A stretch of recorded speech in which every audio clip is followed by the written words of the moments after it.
Y'all know what time it is. It's your boy Chef D-Nail over here at Guess Who's Cooking. Good cooking, good eating, good living. Y'all know how we do it every Sunday about this time, man. We're going to get straight to it.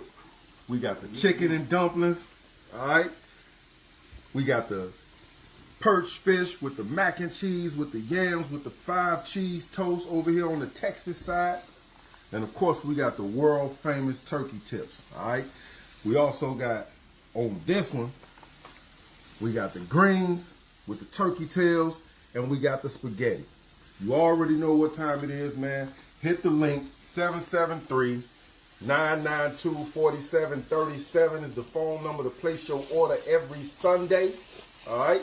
And you can hit us up on the Cash App to make payments at Guess Who's Cooking, the number 2, all right? You can hit the www.guesswho'scooking on the World Wide Web. You can catch us on Facebook Marketplace under Guess Who's Cooking, and of course on TikTok, man, at Guess Who's Cooking. Come on down, get your orders.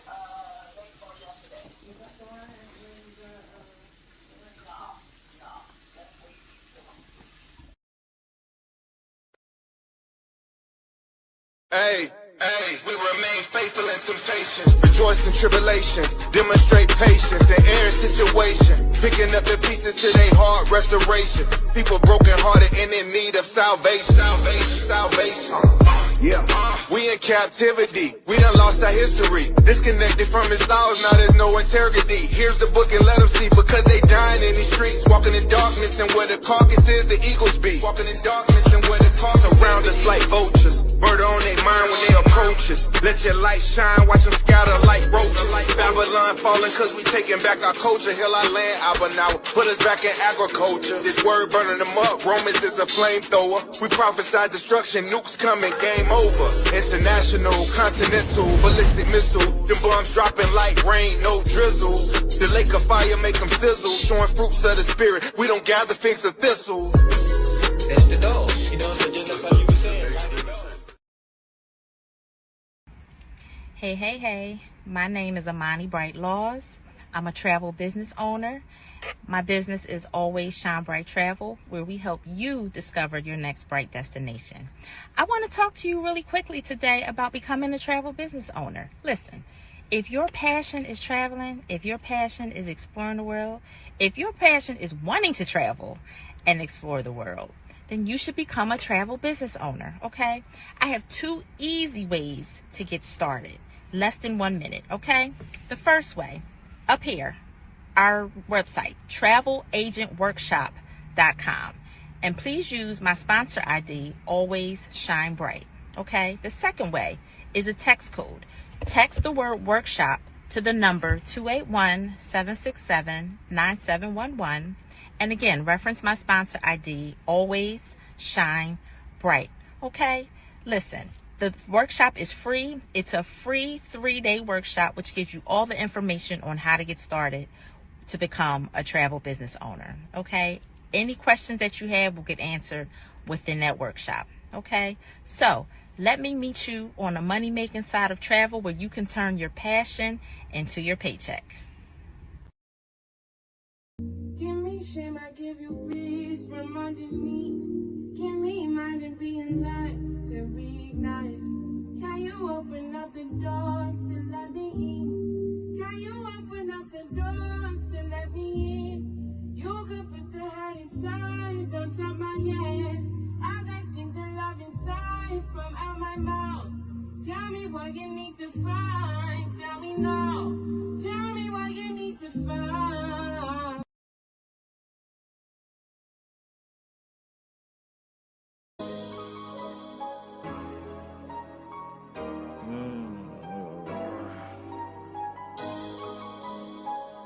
Plantation.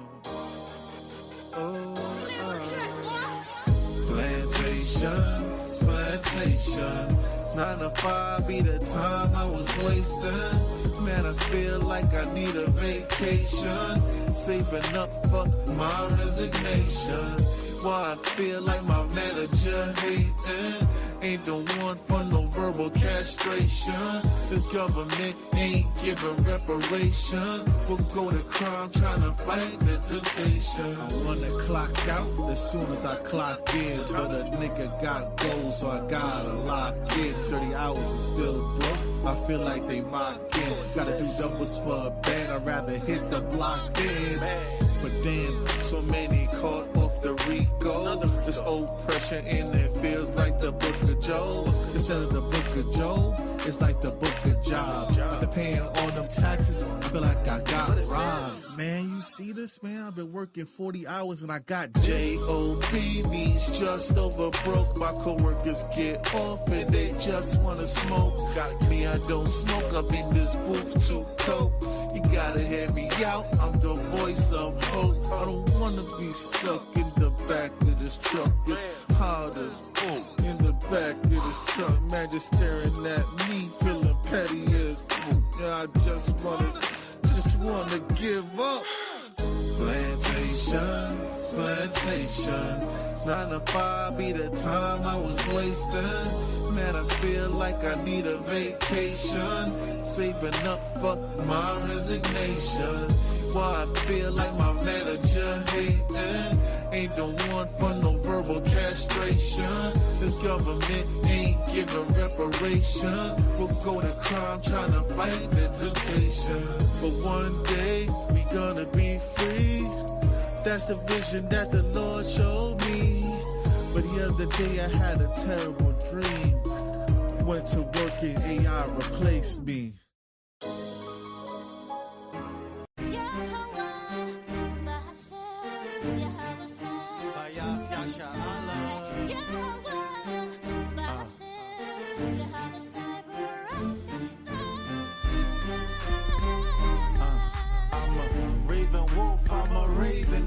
I'm a raven. Say anointed. Black and royal, same color as the soil. My cup overrunneth, anoint my head with the oil. All my people should wear crowns, different shades of brown. Just like Adam, formed from the dust of the ground. You can find that in Genesis, the serpent is my nemesis. But I get energy from the sunlight. Photosynthesis, my message is black as coal, black as Joe. I'm skin black upon me, baby, I'm black to the bone. Pull out the blue, red, purple carpet, coming for the throne. Check out the stock market, melanin, worth more than gold. I'm black and comely, he daughters of Jerusalem. They don't know what to do with them, pursuing them. Some claim to be Jewish, I'm refusing them, rebuking them. How you Jewish? I'm refusing them, rebuking them. How was Moses mistaken for an Egyptian? Why was Joseph mistaken for an Egyptian? Even Paul the apostle mistaken for an Egyptian. Acts 21 and 38, I am not Egyptian. Exodus 11 and 7, no, I am not Egyptian. They Ham and I'm Shem. See, the lineage is different. Abraham, Isaac, and Jacob, the lineage is different. Don't get caught up in the system. I'm pure black, more black like the dark ages. The Hebrews that built him up to so sacred, so hated, called racist. Don't try to debate it, the debates get deflated. I am not one of them, I am one of the greatest. Don't try to debate it, your debates get deflated. They Ham and I'm Shem, no, we are not related. Deuteronomy 28, Leviticus 26, Deuteronomy 16, Leviticus 23, Deuteronomy 28, Leviticus 26, Deuteronomy 16, Leviticus 23. Don't it look like I just came out the furnace? Follow Yah's laws and you know that I'm earnest. Here to do the Lord's service. Tribe of Benjamin, never seen a wolf play in the circus. Will never take the chip, rather fry a circuits. Blessed in the midst of curses, writing these songs and verses. To your chagrin, my friend just blow in the wind. Shields and menorahs on my diadem. Comfortable in the skin that I'm in. Melanin popping, popping out. Royalty in the building, Esau. Better watch his mouth. He done started a fight a camp. I'ma have to knock him out. Revelations 2 and 10, no fear when the guns are out. Hamashiach said, be faithful to death, he'll give us a crown of life. Yahweh Shai gave us crowns and I'm loving it. Black royalty with loyalty to the covenant. Yahweh gave us crowns and I'm I'm loving it. Black royalty with loyalty to the covenant. Yashar Allah, we got crowns and I'm loving it. Black royalty with loyalty to the covenant.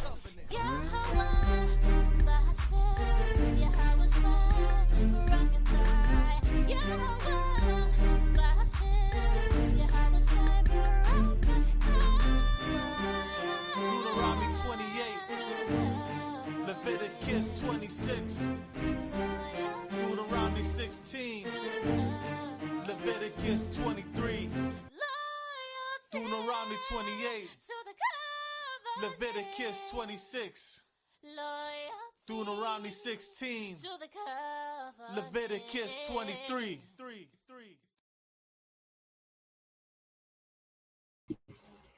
God, all praise, honor, and glory to Yahweh Ba'ashem Mashiach Yahweh Shai. All right, you know what I'm talking about. Good. So, Khan, we got our reader today is Yatai. man. Brother Yatai. Khan, you know what I'm saying, a mighty evangelist all around the world in 3 days. You know, Maverick, what's going on, King? How you feeling? I'm good. Khan, all 4 praises. cities, 3 days. 4 cities in 3 days. All praises. Putting in that brick, Khan. All right, so we are going to start off with the Lord's Prayer. So if everybody, wants to stand face the east, we're going to begin. Okay, this is the Lord's Prayer in Paleo Hebrew. Abanawa, Shabbat Shemayim, Kodash, Haya, Shemka, Yahweh, Balapaka, Taba'a, Ratazaka, Aya, Aisha, Baratazah, Kawa, Haya, Bashamayim, Natananawa, Laham, Kau, Yawam, Wasalaf Nawa, Kabawaf Nawa, Kasalaf Nawa, Kabawafi Nawa, Wala'a, Dabi Nawa, Banasai 1, Abal, Hawashai Nawa, Mayan, Rai, Kaya, Laka, Hamalakwaf, Wa'ala, Watapalaraf, Wa'alamnyam, Aman. Khan, okay, so first, we're going to give all praise, honor, and glory to Yahweh Ba'ashem Mashiach Yahweh Shai, Yahweh being the name of the Heavenly Father, Yahweh Shai being the name of His only begotten Son, who the world ignorantly calls Jesus Christ, Kom Yashala, Rise Israel, double honors to our elders, waking up the lost sheep of Israel in these last days. That's you so-called Blacks, Hispanics, and Native Americans. Well, let's get it started, all right? So this class is called Sit in the Dust. You know what I'm saying? Because right now, America is stuck. America is the snake that eats its tail. They don't even know what's going on. They don't know why they're falling. They don't know why they're stumbling. But what we're going to do, we're not going to prop this diabolical government up. We're just going to bring out what's going on as it ties to biblical prophecy. Okay? That's right. So if everybody, listen, this is a great time to repent. Just like we was talking about, the times are here. You can see the writing on the wall. If you're looking for a sign, this is it. Your government is on the Epstein list, not one person. Your government goes to pedophile islands. Okay? And then they like, look, I don't know what you're talking about. It wasn't me. But then we got emails with Donald Trump and Bubba. It gets nasty, you know what I'm saying? So when we get to that, we'll, the kids go to the other room, you know what I mean? We ain't gonna get too graphic, but this is what it is. We got to talk about it, because everything that's done in the dark is gonna come to the light. That's right. And this is what's happening. We can't, It is what it is. For a country to take our ancestors, work them to the bone, day in and day out, the whips, the lynchings, beatings, oppression, psychological warfare, and now it's coming to them. Now all these terrible things that we had to go through, you see the transfer of the curses. Well, let's get it. All right. Now, you might say, look, man, that's, that's not nice. What would Jesus do? You know what I mean? There's people that have that type of energy of, that just us bringing out what Esau does is not a good thing. You know what I mean? Like it's being mean. Let's talk about some current events that they're currently doing. All right. And you tell me whether it's justified or not. That's right. A long time ago, 400 years. It was thousands. Slavery was thousands of years ago. Somebody actually said that out their mouth. Slavery was thousands of years ago. They went through the American educational system, and they believe that. You know what I'm saying? So, all right. Let's talk about some current events. Let's start with Proverbs chapter 4 and verse 16. Because it's time for Esau to sit in the dust. He's a bit, man. We're gonna laugh at him too. You know what I'm saying? No love for us. So if you like it, we love it. God, you could bring it out. God, this is the book of Proverbs, chapter 4 and verse 6. Forsake her not, and she shall 16, Slocky. 16. Oh, 16. God. Verse 16. For they sleep not, except they have done mischief, and their sleep is taken away, unless they cause some to fall. So that energy is diabolical. Mm-hmm. You know what I'm saying? Like you can't even sleep unless you being evil. So it starts to make sense. You're like, yo, why would they continue to do this? Why would they? You know what I mean? Like you want to take away SNAP benefits from people? You don't want people to eat? You acting like it's coming out of your pocket. Like, oh man, I gotta pay for these people's SNAP benefits again. It's their money. It's our tax dollars. Do you know what I'm saying? Like you pay into this. You pay into Social Security. You pay into these programs, the unemployment. They're like, oh man, here you go, get on unemployment again. It comes out of your check. You actually read the taxes that all the federal income tax, state income tax, we printed up your check tax, the parking tax, you wear glasses tax. You're taxed on everything. Do you know what I'm saying? So you want people not to eat? Do you know how diabolical that is? Do you know what a degenerate evil person would actually like want that to happen? Like you want to see people starve. You know what I'm saying? Megyn Kelly came out the other day, was talking about, we're gonna get into all this too, the bombings of the Venezuela boats. They say they're carrying tons and tons of cocaine and fentanyl and heroin and everything. Oh, scary drugs. You know what I'm saying? When the family's like, nah, they were fishermen. We did a complaint against the actual, the international government. See that if that does anything, but we made a complaint. They weren't doing anything wrong, but America wants to destroy their economy. So they're blowing up their fishing boats. They're blowing up, or they're telling people don't fly. Their airliners can't fly right now. You know what I mean? The airplanes, Slovakia. So Megyn Kelly's like, yeah, I want to see them suffer. They bombed one ship, and then, people survived. She was like, I was so upset that people survived. I wanted them to bleed out. I wanted to see their limbs off, and they are bloody men and bloody women, as we see. So when you read the scriptures and it actually ties into who Esau is, you're like, oh yeah, it's the Arab, or you know what I mean? So, some random African tribe that nobody ever heard of. That's who Esau is.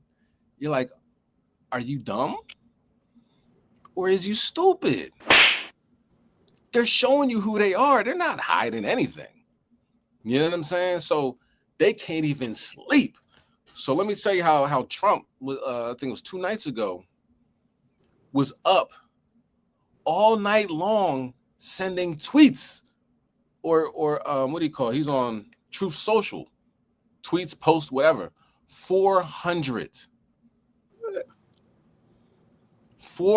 This is the president of the United States. Nigga, you got to go to sleep. Don't you got to worry, if something happens and they have to be called into the Oval Office or the war room. And the next day he's asleep. He's sitting there like nodding off while Marco Rubio and RFK was talking. He was nodding off because he don't get no sleep unless he does evil. So he's talking evil things. He's minimizing war crimes. And this is where your tax dollars go to. So just laying it out there. This is why they're getting the treatment that they're getting. And they don't even realize why. They don't even know. They think they're doing a good thing. Just like Pharaoh. He's the Most High is hardening his heart. He's like, oh, I gotta let these people go, man. I'm in the way right now. Mm-hmm. And then he's like, nah, you staying here. You staying here. All you people still are under me. You know what I mean? And I'm the king. So the Most High is just putting things in front of our face to show us who they are, who we are, and what we need to be doing. This is the time for repentance. Come on back. All right. That's right. You know what I mean? Can you read verse 17? Con, verse 17. For they eat the bread of wickedness and drink the wine of violence. This is what they do. They eat and drink right wickedness and violence. You know what I'm saying? This is America. Let's be honest. This is America. All right. So the first video we're gonna look at. Oh, let me say Fair Use Act. Fair Use Act. Videos protected by the Fair Use Act. It's a lessons to teaching class, thus being protected by the Fair Use Act. All right. So the first video we're going to look at is what Esau wanted to do. This is on his mind 24/7, 365. We want to warn you that this next story can.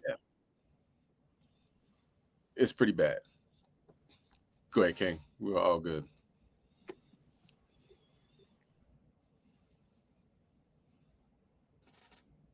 Contains details that are rather disturbing and may not be appropriate for young audiences. 2 Texas men have been charged in connection with allegedly plotting to invade a Haitian island, murdering the men there, using the women and children as sex slaves. Authorities say that the 2 were also planning to recruit people experiencing homelessness here in the district to help them with their plot. And there's also an alleged connection to Joint Base Andrews right here at home. John Duran has been looking over all of these court documents all day long. John, no doubt some very wild and rather disturbing allegations there. Yes, serious allegations, Larry. 21-year-old Gavin Weisenberg and 20-year-old Tanner Thomas are facing federal charges, including conspiracy to murder, maim, or kidnap in a foreign country. If convicted, that carries a sentence up to life in prison. The U.S. Attorney's Office out of Texas's Eastern District says over the course of about a year, Tanner Thomas and Gavin Weisenberg plan to invade Gonave Island, a territory of the Republic of Haiti. Court documents filed Thursday show Thomas and Weisenberg allegedly plan to take the island by force, murder all the men on the island, which has a population of about 87,000 people, and carry out their rape fantasies by turning the remaining women and children into sex slaves. Investigators say the 2 plan to buy a sailboat to travel from the United States to Gonave Island. They also plan to purchase military-style rifles to use in their coup. According to court documents, in January of this year, Thomas enlisted in the Air Force to gain military training to help carry out the attack. Officials say in February 2025, while in basic training, Thomas had himself reassigned from Ramstein Air Base in Germany to Joint Base Andrews here in Prince George's County. Court documents say he did this to be closer to D.C., so he could allegedly recruit people experiencing homelessness to be part of their plot. In August 2024, Weisenberg allegedly enrolled in the North Texas Fire Academy to get trained in command and control protocols. Court documents show Weisenberg failed out of the academy in February 2025. Afterwards, Weisenberg allegedly traveled to Thailand to enroll in sailing school, but didn't follow through with it because the training was too expensive. Investigators say the two suspects also studied Haitian Creole to help facilitate their armed coup plot. On top of those allegations, federal prosecutors allege at some point during their plan to overthrow Ganav Island, Thomas and Weisenberg also coerced a minor to be in a child pornography that they filmed. They face 15 to 30 years in prison if convicted of that offense, Larry. All right. Of course, we will wait and see how things progress through the legal system. John Duran, we appreciate the information. Do you see the level? Do you know what I'm saying? It's not like it was a thought. It was a thought. They were putting things into action. He joined the military just for this. Like, and if you talk to anybody that know him, like, oh, he was a nice guy. He was polite, always spoke. You know, I would never think that he would do something like this. Sure. So we dealing with, man. You know what I'm saying? He went into the military just to fulfill this fantasy. He said, hold up, I'm over here. Nah, in Germany. Nah, I need to get some homeless people to help me. Can I transfer over to Maryland so I can be closer to my family? Do you know what I'm saying? He's going to recruit homeless people to help him. And then go to, of all places on the planet, Haiti. Haiti will chop you up. Levi is no joke. Yeah. You know what I mean? Yeah. Give Levi a rock and they'll destroy you. You know what I'm saying? They did it to the French. The French like, we got to get out of here. These people crazy. You know what I'm saying? Levi is a warrior, but he wants to go to an island that has 87,000 people. And notice what they said.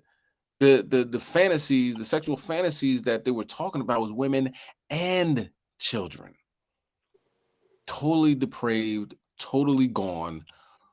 What kingdom is he going into? You gotta save him, man. You gotta save him? You gonna give him a life vest? You'll save Esau, man. What? Yeah. What? You got to be out your mind, man. Like, you want some other to think that Esau can be saved is to not know history, to not understand the scriptures, and current events. Do you want him? You want him sitting next to you on the bus, let alone in the kingdom, sipping wine with your house shot? Listen, man. All right. Different topic, different time. Salakia, King. Go ahead, King. It's just like the movie, what's that, Life? You know what I'm saying? Like, that's enough evidence to how long? Yeah. Life. Life. Life. Drop the gavel. And then they wanted to learn the language to ensure. Now it's premeditation. What are we doing here? That's because he cares about the people. You know what I mean? They want to go and help the people. Yeah. He saw, and then you know what I mean? He'll walk up like, oh, look, he speaks our language. And that, you know what I mean? It's Jake that will let Esau into his house, you know what I mean? Or walk around freely in his neighborhood, rob everybody else. Yeah. Esau comes in and says, yo, what's up, bro? They're like, oh, he's down. You know what I mean? This guy, he gets us. Yeah.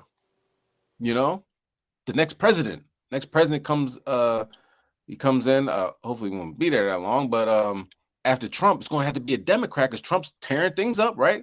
So a Democrat's going to come in and say, I wish I had some sweet potato pie. And then here the cloud claps and, you know, praises this Edomite. Divest. Get you an Edomite, girl. Swirl life. This is, their mind state is gone. That's and right. You get to see it. You know what I mean? Like, we're able to see, to all praise to the Most High, to get a little bit of a window into the mindset of Esau. You know, after they get caught, you have Jeffrey Dahmer, you know what I mean, Ed Kempler, all these serial killers. You get to see what they think after they get caught. You like, there's people out there like that? Yes. Yes. The border of wickedness. That's right. Let's get Job 20 and 19.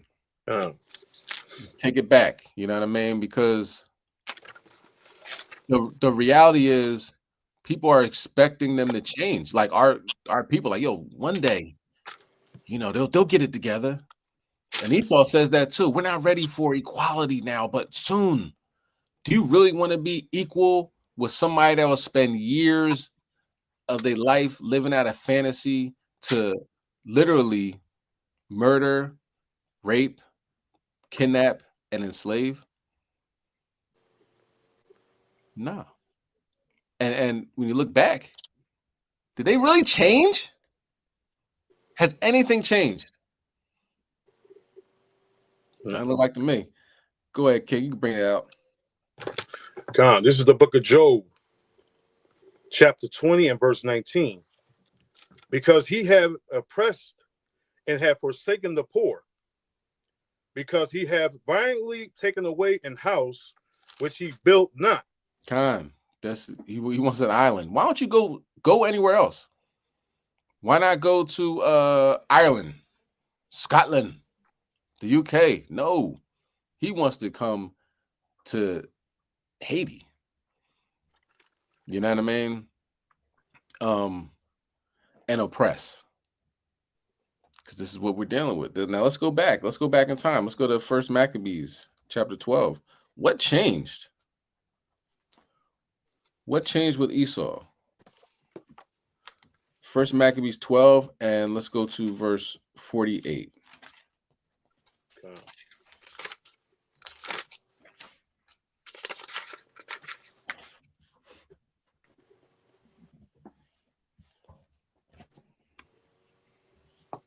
Con, you can bring it out. Con, this is the book of 1 Maccabees, chapter 12 and verse 48.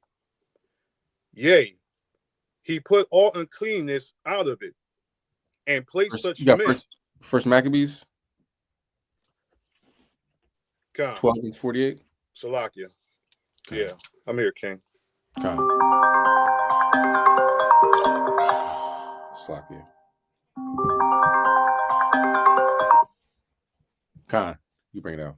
This is the book of 1 Maccabees, chapter 12 and verse 48. Now, as soon as Jonathan entered into Ptolemais,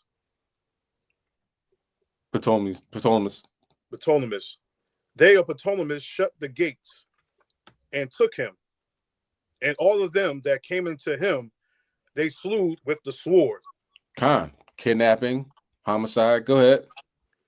They sent Tryphon and hosts of footmen and horsemen into Galilee and into the great plain to destroy all of Jonathan's company. Con, their mindset is just strictly on, destroying people. Go ahead. But when they knew that Jonathan and they that were with him were taken and slain, they encouraged one another and went close together, prepared to fight. So when you actually, ready to fight back, what does Esau do? Go ahead, read next verse. They therefore that follow upon them, perceiving that they were ready to fight for their lives, turn back again. Turn back again. You know what I'm saying? You show any resistance to Esau, to the Edomites, and they turn back, right? So this is the mind state, right? They're chimping out, man. They are products of animalistic behavior, animalistic upbringing. You know what I'm saying? Bath day. Don't wash your legs. Don't grow hair but fur. This is animalistic behavior. So when they project that you guys came from monkeys, it's like y'all are the ones that have animalistic behavior. That's right. You know what I mean? You watch the sci-fi stories and they're like, how come aliens don't come visit us? And they're like, look the way you people are. But look who's in charge. Do you know what I'm saying? They say you should UFOs should land on the White House lawn and they say, take me to your leader. Look at your leader is in Epstein files. Your leader goes to pedophile islands. Do they want to meet him? Like, why would they do that? Why would they do that? Do you know what I'm saying? Why would they want to meet this stooge? Tries to hide our the things that our ancestors have done. Go into the Smithsonian, right, and take out the Black excellence. That's not a leader. Okay. All right. So they're chimping out. They're falling apart. They're sitting in the dust. But wait, there's more. Let's go to Habakkuk chapter 2 and verse 8. This segment we'll call Pete the Killer. Bloody men always have murder on the mind. Even in these last days, even as you can see literal UFOs, unidentified flying objects in our solar system flanking not even the United States, Slovakia, flanking the Earth on both sides.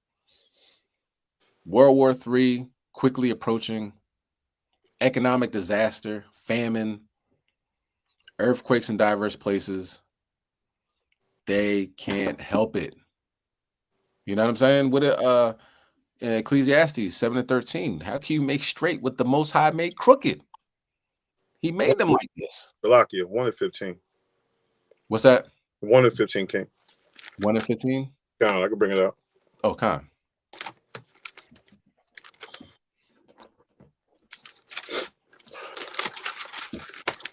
Con, this is the book of Ecclesiastes, chapter 1 and verse 15, and it reads, that which is crooked cannot be made straight, and that which is wanting cannot be numbered. Con. I believe he does always talk about it in 7:15 as well. 7:15? I think it was 7:13. It could be. But yeah. But it's all good. You know what I'm saying? That it goes to the point, right? That yeah. So they can't the original can't get rights. You know what I mean? The original can't get rights.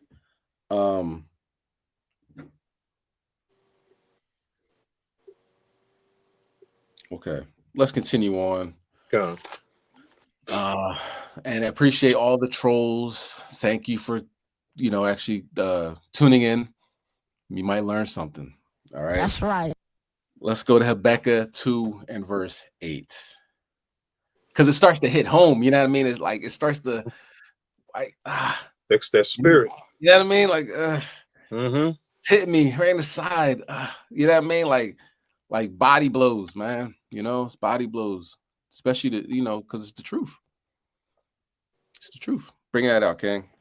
Con, this is the book of Habakkuk, chapter 2 and verse 8. Because thou hast spoiled many nations, all the remnant of the people shall spoil thee, because of men's blood, and for the violence of the land, of the city, and of all that dwell therein. So you spoiling many nations. Let me go to Iraq, Afghanistan, Vietnam. Do you know what I'm saying? Syria, Iran, Venezuela. Like, when does it stop? You know what I'm saying? Like, are you tired yet? Can't you just sit at home and enjoy your retirement? You can't. You know what I mean? Dick Cheney was a demon up until he died. Donald Trump is in his 80s. He's having dementia. He's the same way. Warmonger. He's talking to be the war. He's talking to be the peace president. Peace of what? What peace? And it hasn't even been a year. But he's just going, I stopped 8 wars. What wars you stopped? Do you know what I'm saying? With the war between Uzbekistan and Kazakhstan, like nobody cared about that. What happened to Ukraine and Russia? What What happened? What's happening in Iran and Israel? That war hasn't stopped. Mm-hmm. They're not friends. God. You know So what I mean? They're just getting their stuff together. Go ahead. I was just thinking the same thing when he told them to, hold on, no more fights and whatever. We're trying to calm it down. Gave him a 24-hour ban or something, whatever. Yeah. Mm-hmm. Yeah. It's the little ceasefire they have in Gaza. Yeah, that's a ceasefire. Yeah. Yeah. In Gaza and Israel, they're still going back and forth. And with Iran and Israel, the reason why they're not fighting anymore is because Israel's getting destroyed. They had to re-up on their little, defense missiles because those Iranian missiles was hitting a target. Boom, boom, Tel Aviv. So there's no such thing. Yeah, beautiful soundbite. Because when you look at the videos on top of that, how they always pick on, like we was reading in Maccabees, they always pick on somebody who they perceive can't fight back.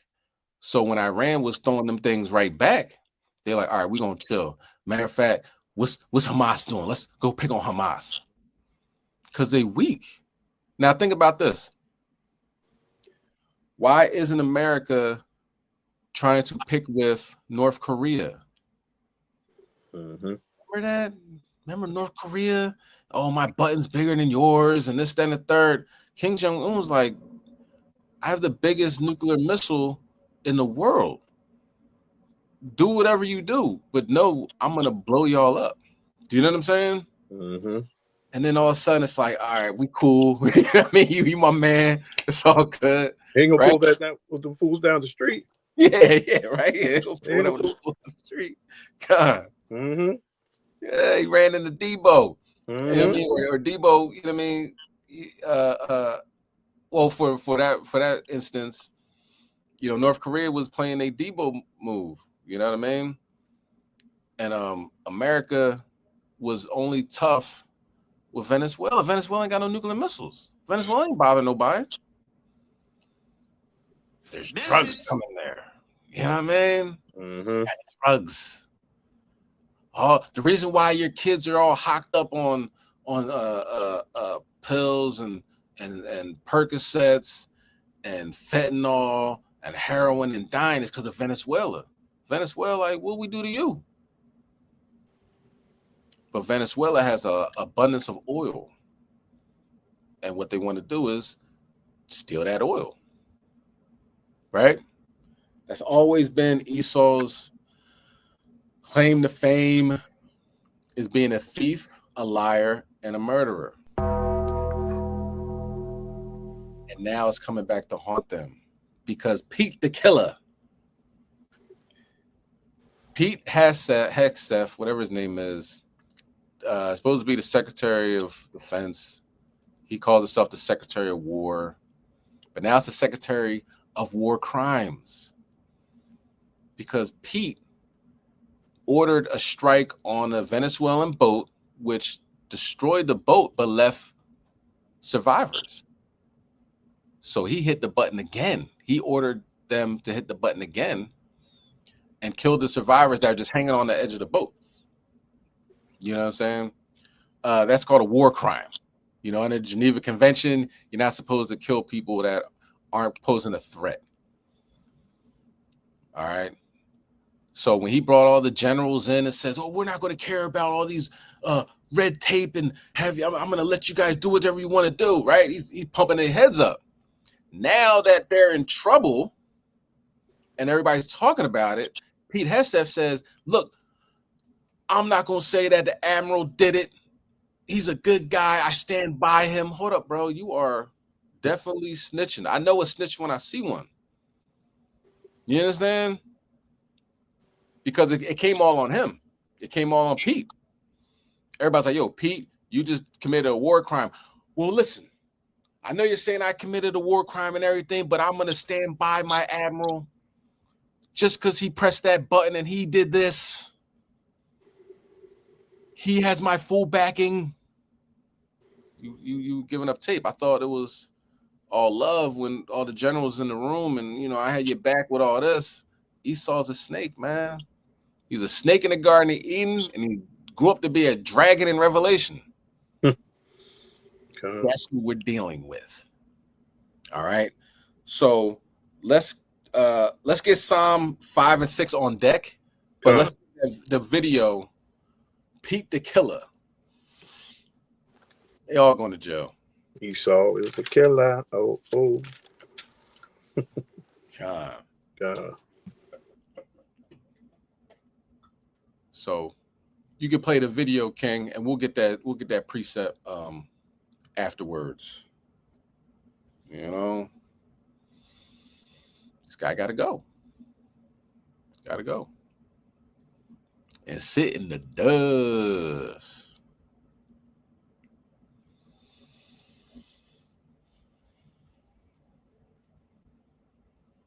Ari and Dana Frank were joined by Spencer Ackerman, the Pulitzer Prize and National Magazine award-winning reporter, author of Reign of the 9/11 Era Destabilized America and Produced Trump, and author of the Forever Wars newsletter. You wrote a very interesting piece, Spencer, The Legacy of the War on Terror America. As we talk to Rodolfo Pastor and Dana Frank, can you talk about this moment where President Trump has said he's going to pardon a major convicted drug trafficker who is supposed to spend the rest of his life in jail, and the bombing of supposed drug boats in the Caribbean and Pacific and the closing of the airspace over Venezuela, saying he's about to attack it for drug trafficking, he claims? Yes, thank you. Good morning, Amy.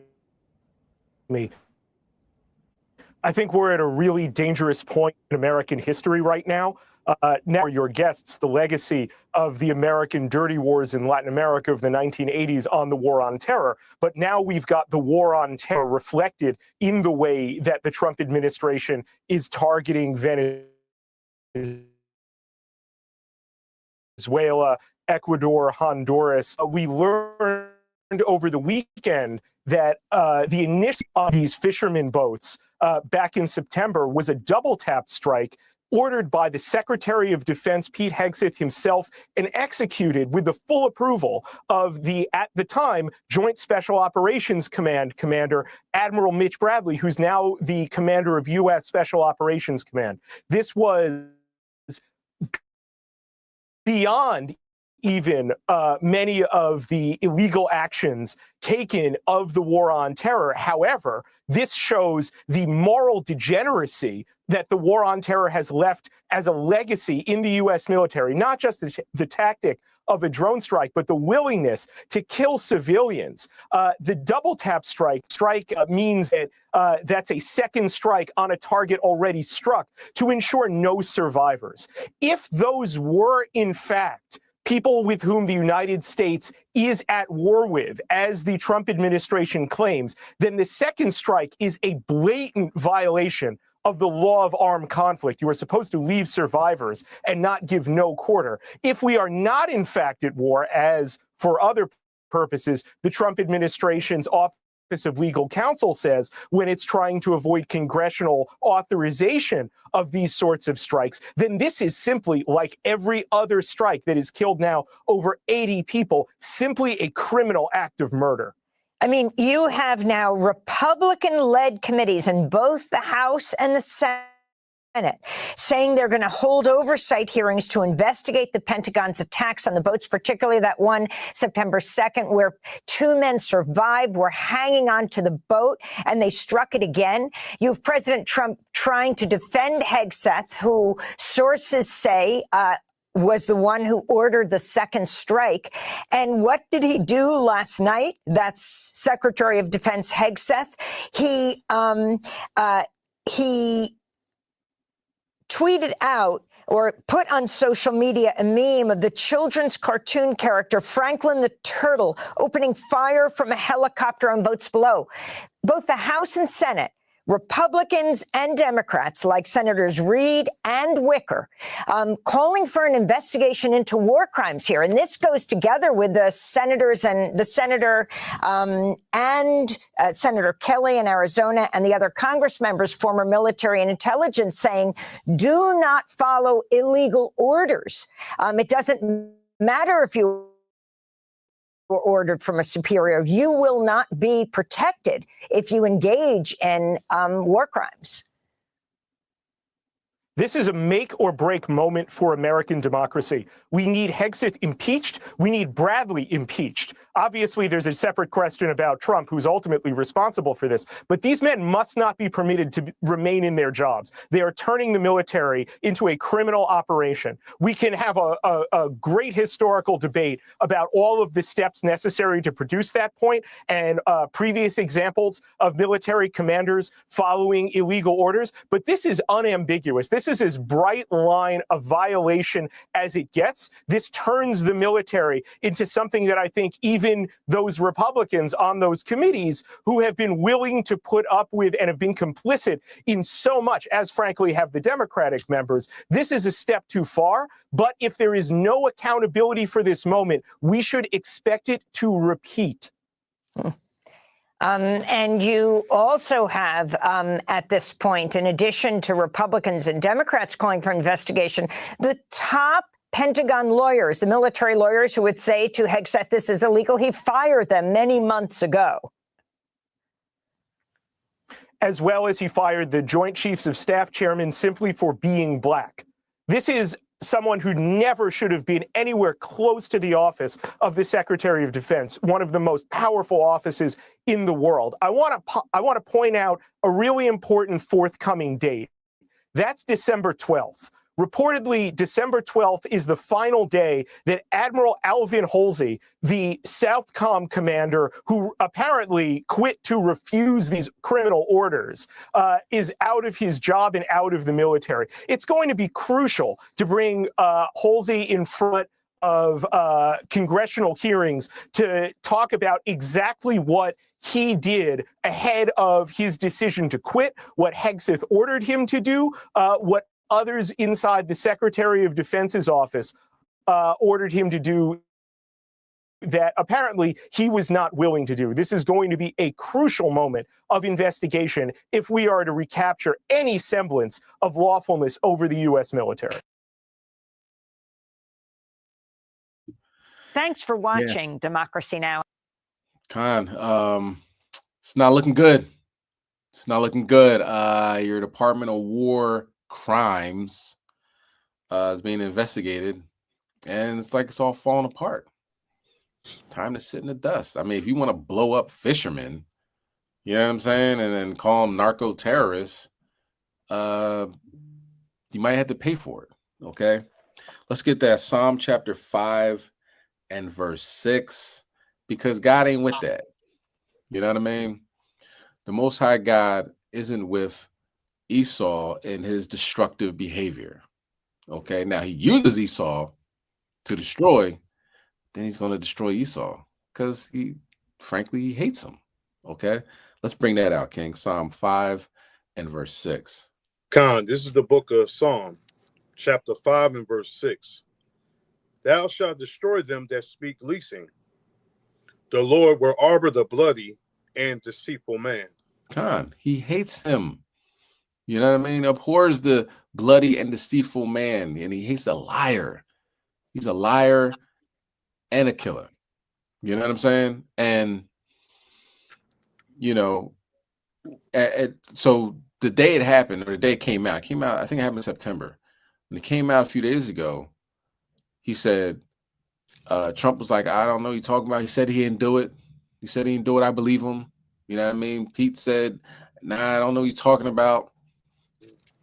And then the video came out.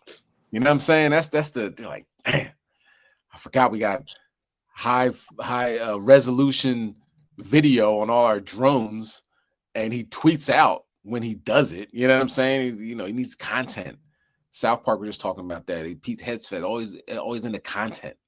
You know what I'm saying? So he tweets out the stuff that he did, and comes out that the CNN and MSNBC and all these other news stations gets a hold of it, and then it's like, oh, that double tap, oh, that war crime. I thought you were talking about the other one, man. I be thinking I got a lot on my mind. Yeah, so Admiral, you might want to talk to him. You know what I mean? You might want to talk to the person under me that did that, because I don't even really know nothing about that. But of course, you can go back when he actually said, "Yeah, I was there. I was watching it. I watched it live in real time," and he said that as it happened. So I'm not part of the investigation, but from the outside looking in, it's like y'all in trouble, man. You know what I'm saying? Because the military lawyers came out and be like, y'all might want to lawyer up. You know what I'm saying? I think this is war crime status. They might have to put you in front of a Nuremberg trial. So all praise, honor, and glory to Yahweh Hashem HaMashiach Yahweh Shai. Let's get Psalm 55 and 23.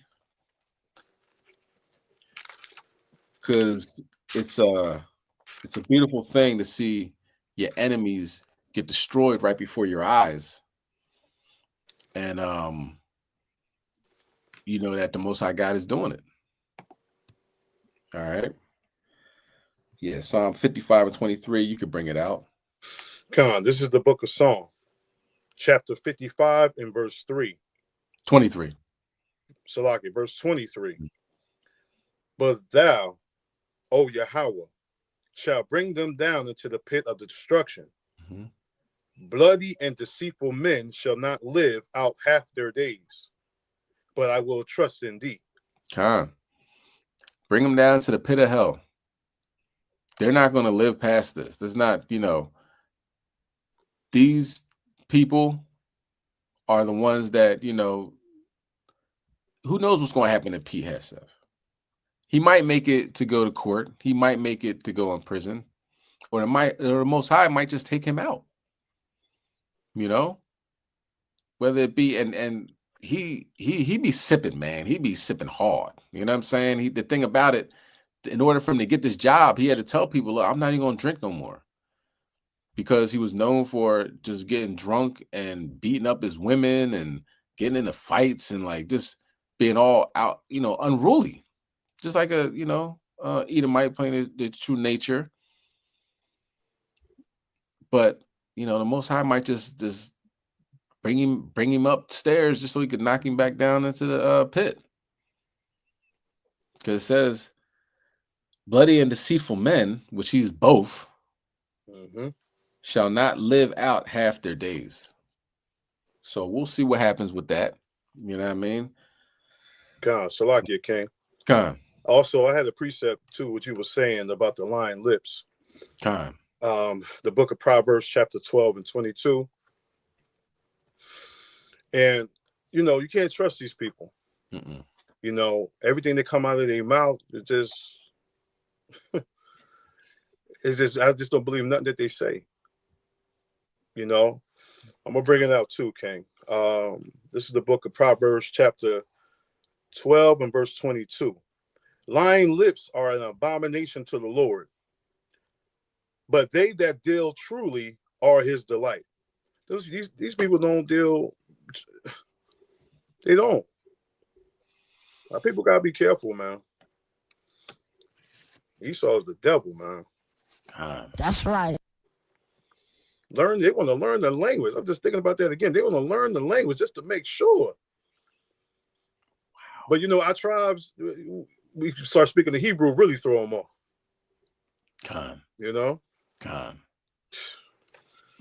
Wicked. Unbelievable. Unbelievably wicked. The border wickedness. You know what I mean? That's right. Okay, so now we all heard about the Epstein files, I'm sure. Donald Trump ran on the platform that when I'm president, I'm gonna release the Epstein files. Paying bondies, attorney generals, like, look, I got them on my desk right now. And they're like, wow, okay, we can't wait for this. And then all of a sudden they're like, yeah, there's nothing in them. We looked and nothing here to see. But the thing about it, the people that voted for you was like, hold on now. I voted for you just for this. I wanted you to clear the swamp. I wanted you to get these people out of office. These people are abusing children. How much, like, if you want to put like a level of like disgusting, nasty things to do, you know what I'm saying? That has to be at the top, man. A pedophile is like the worst thing on the planet. That's you know what I right. mean? Edomite pedophile, and it's a bunch of them, and they have so much money and wealth and perceived power that nobody can touch them. So it was a big deal. You know what I mean? So they lied and said, "Look, there's nothing here to see," and they even shut down the government. The government shutdown was because the politicians were going to vote for them to make sure they released the Epstein files. That was the thing, right? So we shut down the government. The one of the politicians that won, I'm not sure which state it was like the deciding vote. Do you know what I mean? Like some Republicans were saying, look, we need to figure out what's going on. You know, so this politician won, and there was the deciding vote, and they're like, oh, we're gonna shut down the government. Everybody go home. So what happened as a result? People that are working in was it FEMA? Was it air traffic controllers? People weren't getting paid. You know what I mean? They had the military men standing in line at the food banks. You know what I'm saying? SNAP benefits was gone, all because they did not want to release the Epstein files. That is next level depravity. That's right. Gone with the wind. Okay. So let's get Jeremiah 49 and 10. One thing that we saw was sound bites. People saying from that faction, you know what I'm saying? I don't like to go Republican, Democrats, because they're all Edomites. Let's just keep it real, right? So Megyn Kelly, who is a Fox News, was a former Fox News commentator. You have a soundbite of her saying it's disgusting that men will sleep with 15-year-olds. And then a couple months later, when she realized that Trump was one of those men, and all her friends in the Republican Party are in those files, she says, well, 15 ain't that bad. Wait, what? wait, hold on. It's almost like Rick James.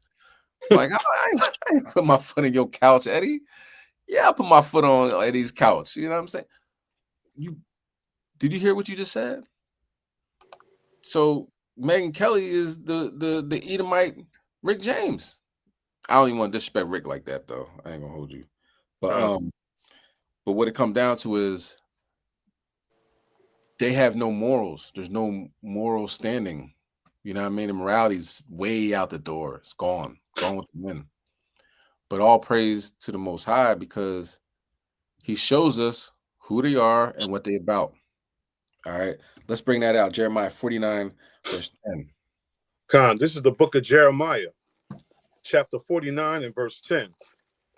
But I have made Esau bare. I have uncovered his secret places, and he shall not be able to hide himself. His seed is spoiled, and his brethren, and his neighbors, and he is not. So the Most High is when he's talking about making them bare, he's exposing them. Mm-hmm. You know what I mean? He's exposing them for the world to see. Because we would be out there on the street saying, yo, man, these Edomites are the devil, man. Don't trust them, man. You know, repent, keep the commandments, man. You know, Gad will say the white man speaks with a forked tongue. You know, people will come over to this country and look down on us like, how come you aren't, running things? How come y'all are still in the ghettos and in the slums and poor and this, that, and the third? Like, yo, the devil runs this thing. Mm-hmm. People like, nah, you don't know what you're talking about. They're here for a couple of years. They'll see it.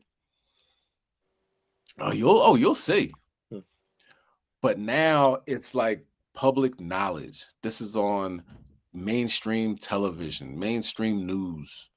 You know, people are talking about this, you know, so you can't not see it. You know, you could try to put your head in, you know, your head in the ground like an ostrich if you want, but it doesn't take away from the fact that the Most High is exposing them for who they are. Okay, let's play that. The next video, now it's like 17 minutes. We're not gonna play the whole thing. Probably like the first first like 10 minutes. You know what I mean? So we get the overall message. But I'll chime in during the video just to, you know, you can cut it out. You know what I mean?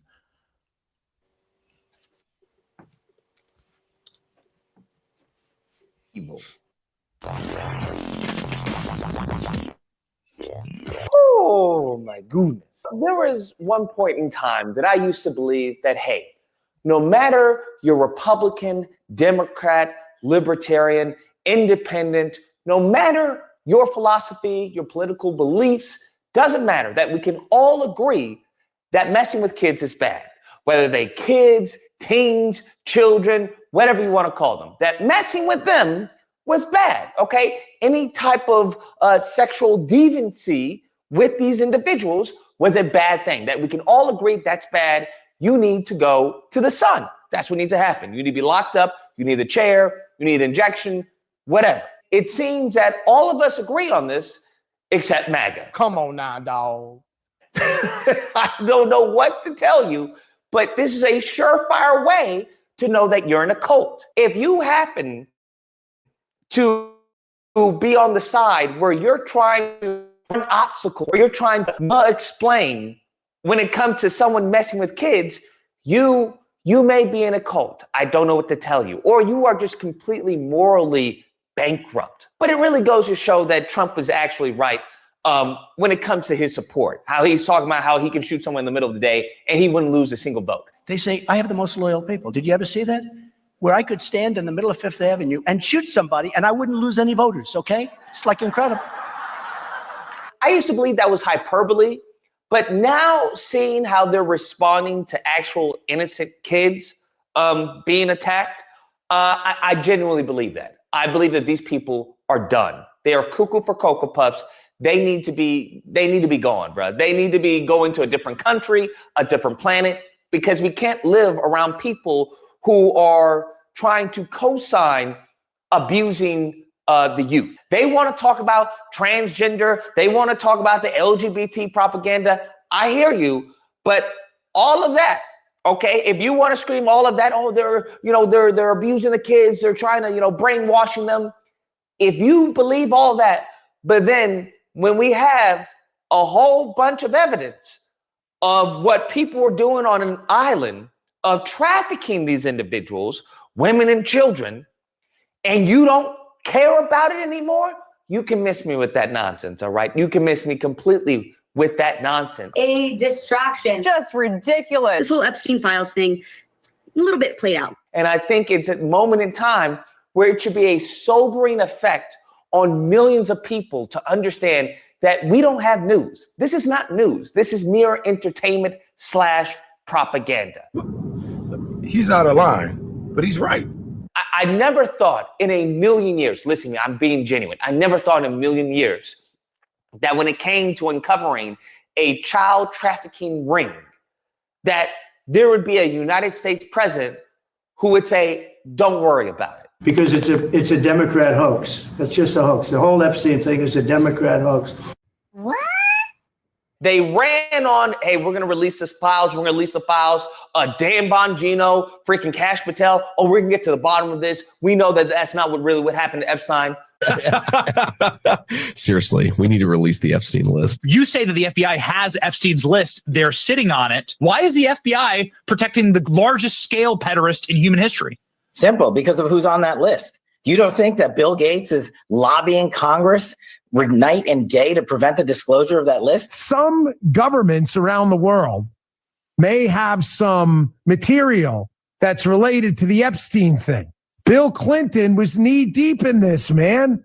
So that was a fucking lie. As soon as they get sworn in, as soon as they sit their butts in the chair, Well, yeah, that is the story. That's what happened. He did it to himself. That's what happened. You got Pam Bondi. Yeah, the files are on my desk. Well, I meant that metaphorically speaking. And bruh, this should really show you that America is really no different than a lot of other countries. And I mean that in a way not to say, oh, I hate America. I mean that in a way to say, like, the way many Americans view America, we should probably take a few steps back. we should probably just be a little more calm and sober with our understanding of how this country is run. Because really the only difference is it's not in the public. You may go to Russia and other places, and if you do something, they'll execute you right in the public, right? They'll chop off your hand in the public, like, hey, this is why this person's getting their tongue removed. This is what's going on. In America, they're a little more, I don't know, it's a little more entertainment, right? Oh, Princess Diana got in a car accident. Oh no, he ate some bad tuna and died. Oh, that's so sad, right? That's where we are. And leave it to Trump to really even remove that veil. The emperor is butt naked, and they're telling everyone he has clothes on. You have Jesse Waters, saying that, hey, why do we care about old emails? For a party that claims to care about affordability, they sure waste a lot of time on old emails. You don't need to see his identification. I'm sorry, what? You're saying literally verbatim almost the same thing that people were talking about when it came to Hillary Clinton's emails, okay? The same thing. What do we care about emails? Like, so what? What does it matter? That's what they're saying. But the big difference is that this has to do with children, fam. This has to do with trafficking. And they're trying to downplay emails, bruh. Emails, bruh, from regarding trafficking. You have Trump in one of the emails talking about, hey, he may have, gave some sloppy top to Bubba. I don't know who Bubba's referring to, but what you mean you giving sloppy top to Bubba and they got videos of this and it's like, hey, does Putin have Trump giving? Just a sick world we're living in, sick people. Because you have even Epstein talking about, hey, this guy is the worst thing ever. He's talking about Trump. Now, how bad do you have to be for a child trafficker to say that, hey, you are the worst thing ever, you ain't got a good cell in your body? What? And you still screaming MAGA? Huh? You know what? When I see stuff like this, it leads me to a dark area, bro. It leads me to a dark area, I'm not gonna lie. Where it's like, it seems that all the conspiracies that people are talking about the government and how they planted this and how they did that, and how blackmail is so important and such a viable means of leverage, it's starting to feel like a bit real, okay? Because I think we all forgot what happened to Matt Gaetz. And the person he was messing with was 17. And she was trying to get braces. This chick was selling her body to get braces, fam. This is where we're at.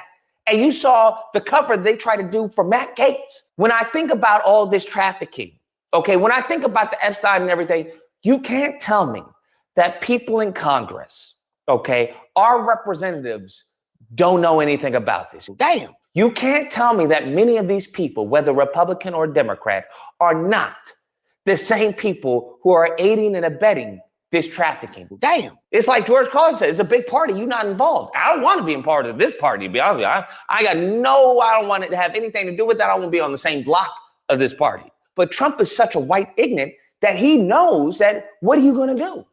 What you going to do? They can't do anything because they go into the same parties that I'm going to. They doing the same stuff that I'm doing. So they ain't going to do anything against me. And what are the American people going to do? Y'all not going to do anything.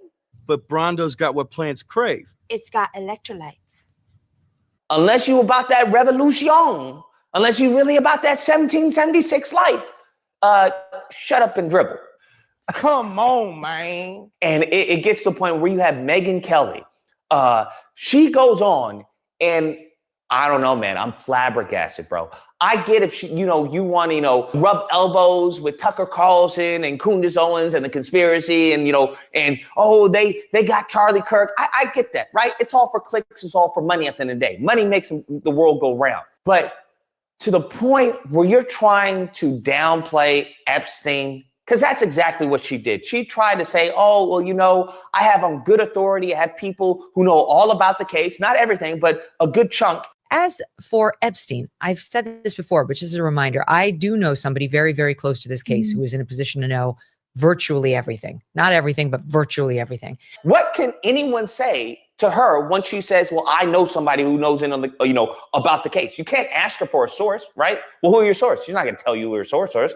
And you can't deny that, well, you don't know these people. Who are you to say that, right?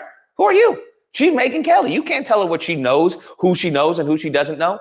So she's already set herself up in a position where you can't dispute what she's saying. It's a similar tactic that Candace Owens goes and does all the time. Well, I know, you know, I have it on good account from people from TPUSA, and yet, regardless, she goes on and says, well, that Epstein really wasn't into like children, right? He was more of into like a barely legal 15-year-olds.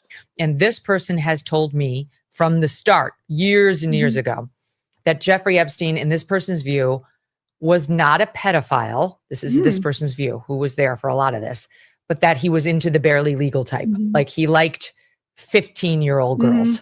Stop it. Get some help. Now, pause for a second.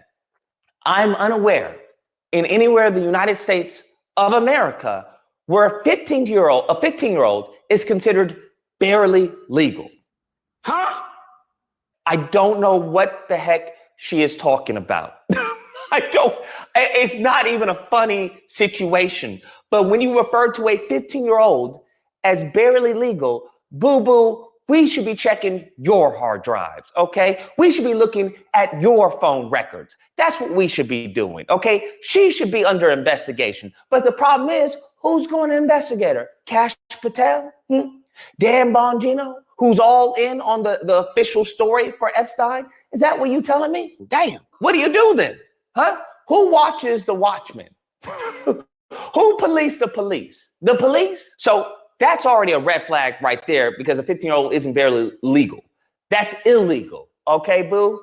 18 would be barely legal, right? 18-year-old would be barely legal. Anything before that, you are illegal. I don't know what to tell you. I find it very fascinating that the same people who can tell an illegal from a legal when it comes to citizenship, when it comes to birthright, now all of a sudden when it comes to age, they're like, well, what's really legal, okay? What does this mean to be an adult? What does it mean to be a child?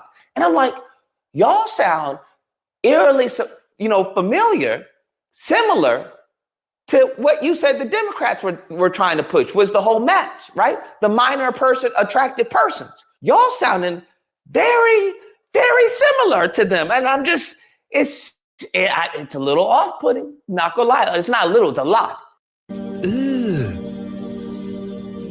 Brother, You're hypocrites, but you're not even hypocrites for the benefit of the country. You're hypocrites to the detriment of the country, to the detriment of millions of children. Moving past that, as hard as it may be, it gets worse. Because then she goes on to say, well, he was more attracted to like the teens who could pass as if they were younger, but when you looked at them, they looked like they were legal.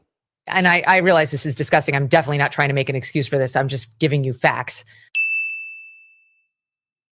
That he wasn't into like 8-year-olds, but he liked the very young teen types that could pass for even younger than they were, but would look legal. What you just said is one of the most insanely idiotic things I have ever heard. Now, riddle me this, Batman. What the hell is she talking about? What is she talking about, fam? We need to put a hat on her with a question mark because she is a new Riddler. Because that makes no damn sense. So let me get this straight. Barely legal, which doesn't even make sense to begin with because you're talking about a 15-year-old. So a 15-year-old who looks younger, right? They look younger. The very young teen types that could pass for even younger than they were. But you're saying they can pass as an adult? They can pass? But would look legal to a passerby. How does that work? How are you a child that looks to be an even younger child, but from other people, you look like you're illegal? It doesn't even make any sense. What she's saying doesn't even make any sense. Nah, we're good, They're King. just, and the lady next to her, she got a whole story. It doesn't make sense. It doesn't make sense at all. But this is what we're dealing with. And these people are in power. That's the thing you got to realize, right? And when you start to see the judgments taking place all over the earth regarding them, it makes sense. It's like, yeah, of course, right? Let's get Hebrews chapter 12 and verse 16. Of course they got to get judged. It's no doubt. Our God is a just God. Do you know what I'm saying?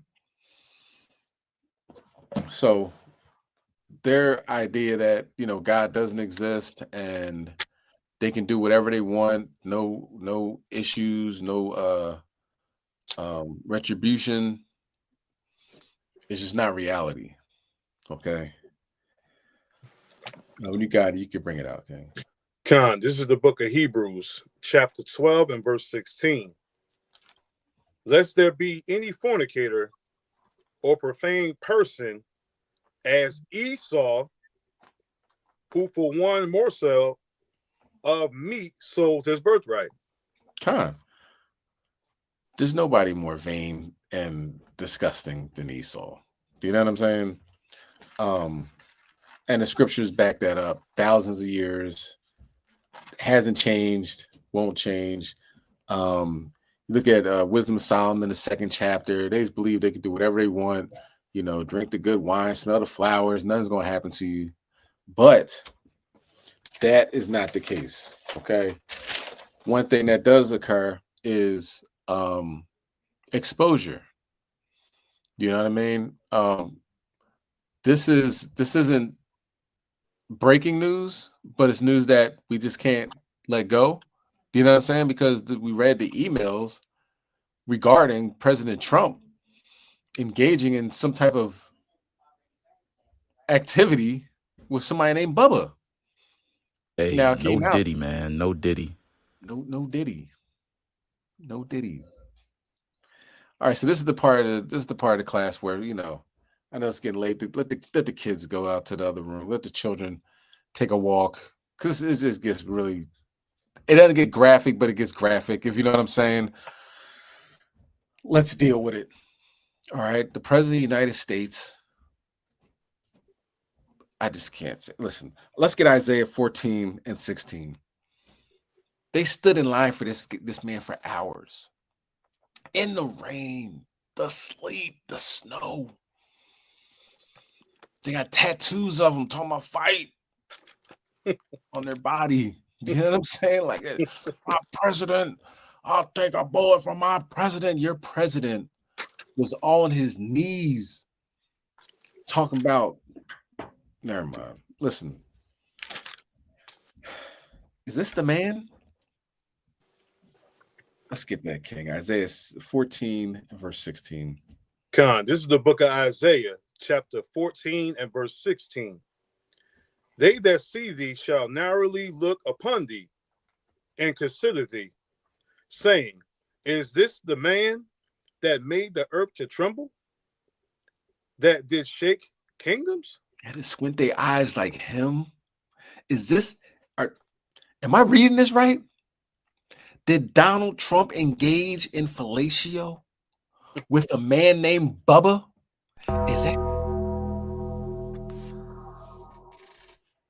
Is that what happened? And is Bubba Bill Clinton? Is that why he don't like the Clintons like that? He don't like Hillary. Hillary, I don't like her. Hillary, she, Hillary, she's the bad person. They were fighting over the same man.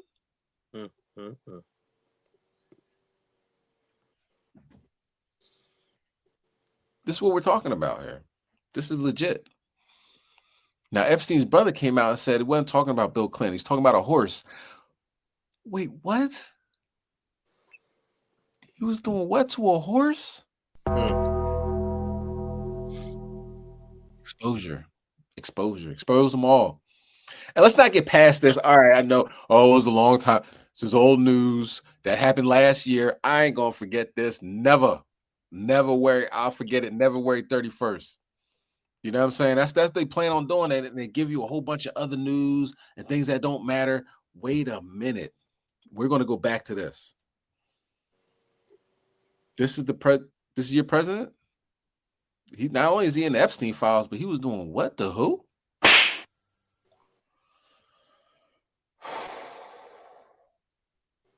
Can we watch the video and we'll come back with some commentary. Unbelievable. Sit in the dust. I'm trying to hold back my words, King. I'm trying. PG, you know what I really want to say. I'm gonna. Man, that's. If you never mind. Yeah, it's a serious, crazy business. It's all the devil, man. For real. Go ahead, King. You're good.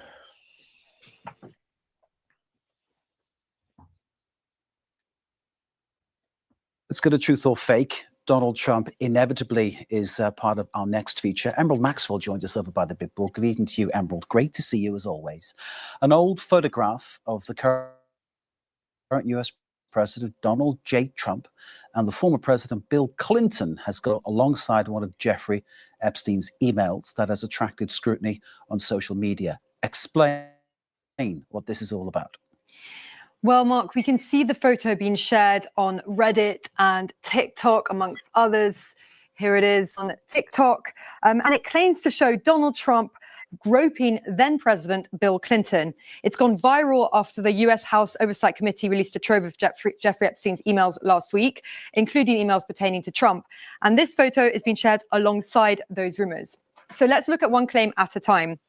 The photo is, in fact, a real photo of the two, and you can see it here on Reuters and also on Wikimedia. And we know from the Wikimedia that it was taken in 2000 at the US Open by photographer William Vasta. He was the White House photographer at the time. So fact checkers at Snopes got in touch with him about the photo, and he told them that he didn't see any inappropriate contact. Trump was simply signaling to others in the room to gather for a group photo that included him as guests and Clinton. What you're seeing in the still photo is just an outtake between handshakes and gestures. And indeed, other photos from that day show the two shaking hands or standing with other people, as well as with Trump's wife, Melania, and apparently sharing a joke. So these photos were released in 2016 when Trump was running against Hillary Clinton in a very acrimonious race for the White House. But the batch of photos show an earlier time, around 2000, when Trump and Bill Clinton were friendly. So in short, it is a real photo, but no, Trump is not groping Clinton in it, Mark. Okay, glad we clarified that. It's worth pointing out, too, that Trump, Republican today, of course, once upon a time, gave money to Democrats. Emerald, why is this photo viral now? Well, it's because the internet has also jumped on an email between Jeffrey Epstein and his brother Mark from 2018. And we can see here that this photo is being shared in light of that email, as we see in this Reddit post. The email in question is authentic. We can see here it's got a House Oversight label, and it was part of those that was released along with thousands of Epstein's other emails in a Google Drive folder last week by the House Oversight Committee, which is the United States' House of Representatives Investigative Committee. So in the email exchange, we're just going to have a look at it between Mark and Jeffrey Epstein. Mark tells Jeffrey to ask Bannon, and I quote, if Putin has the photos of Trump blowing Bubba. The Bannon referred to appears to be former White House strategist Steve Bannon, who was fired from his post about 8 months before the email exchange in question. Meanwhile, social media users are speculating that Bubba is Bill Clinton, because it's an old nickname for him, as we can see in these news articles from the time, these Washington Post and Time articles from the 1990s. But according to The Advocate magazine, Mark Epstein issued a statement addressing the rumors. And he said that the emails were simply part of a humorous private exchange between two brothers and were never meant for public release or to be interpreted as serious remarks. For the avoidance of doubt, the reference to Bubba in this correspondence is not in any way a reference to former President Bill Clinton. Trump has not commented on the email in question, but he has slammed the Democrats for using the emails as a hoax and a distraction. But rumors are persistent, of course, and all the online speculation about the ties between Trump and Clinton and Epstein are doing the president no good. We will see, of course, as the House of Representatives has now approved the publication of the unclassified documents detailing the investigation into Epstein. We'll see what happens next there, Mark. All right. Okay, so the president's. Oh, we'll get to that. We'll get to that. But yeah. You see how Esau sticks together? You know what I'm saying? Like, you clearly see him grabbing that man and looking at the camera and smiling at the camera.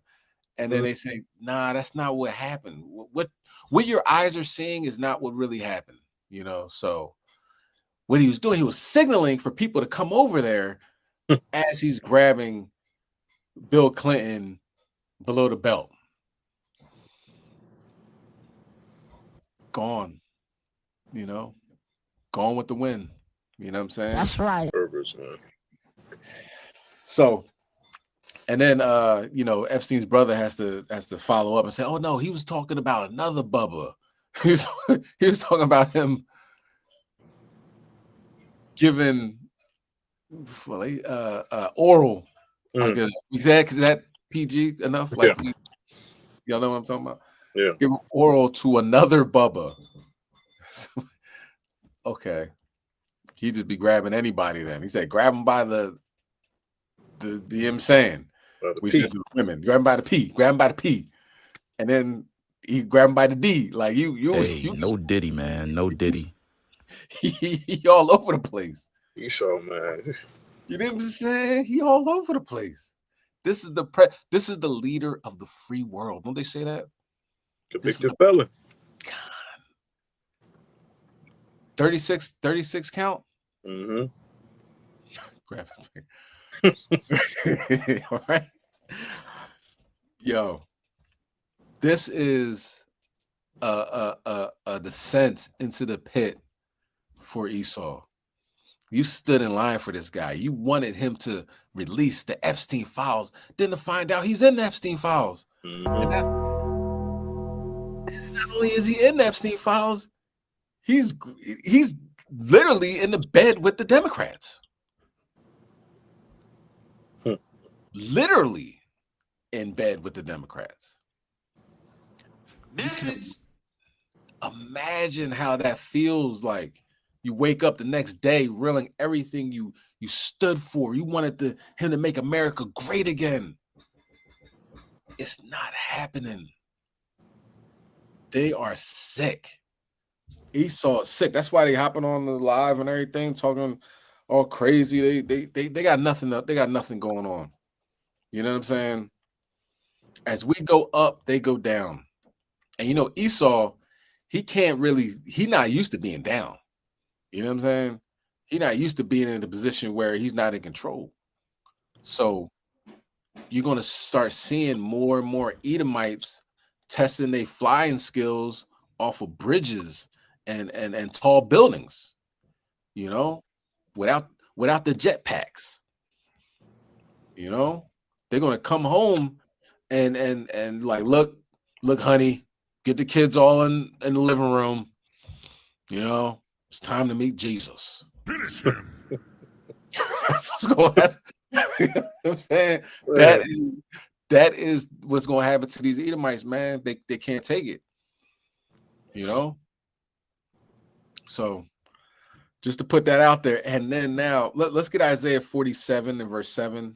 You know what I'm saying? They didn't realize that there was going to be consequences to your actions. You thought you could just get away with things forever. Nobody going to say nothing to you. They can't do nothing to me. I'm Esau. You know what I mean? I run this. Look at all these presidents, all these white presidents, all these white vice presidents. We could do whatever we want to these niggas. Ain't nothing gonna happen. Well, things are happening at a rapido pace. Rapido. You know what I mean? Yeah, to try to prove his loyalty.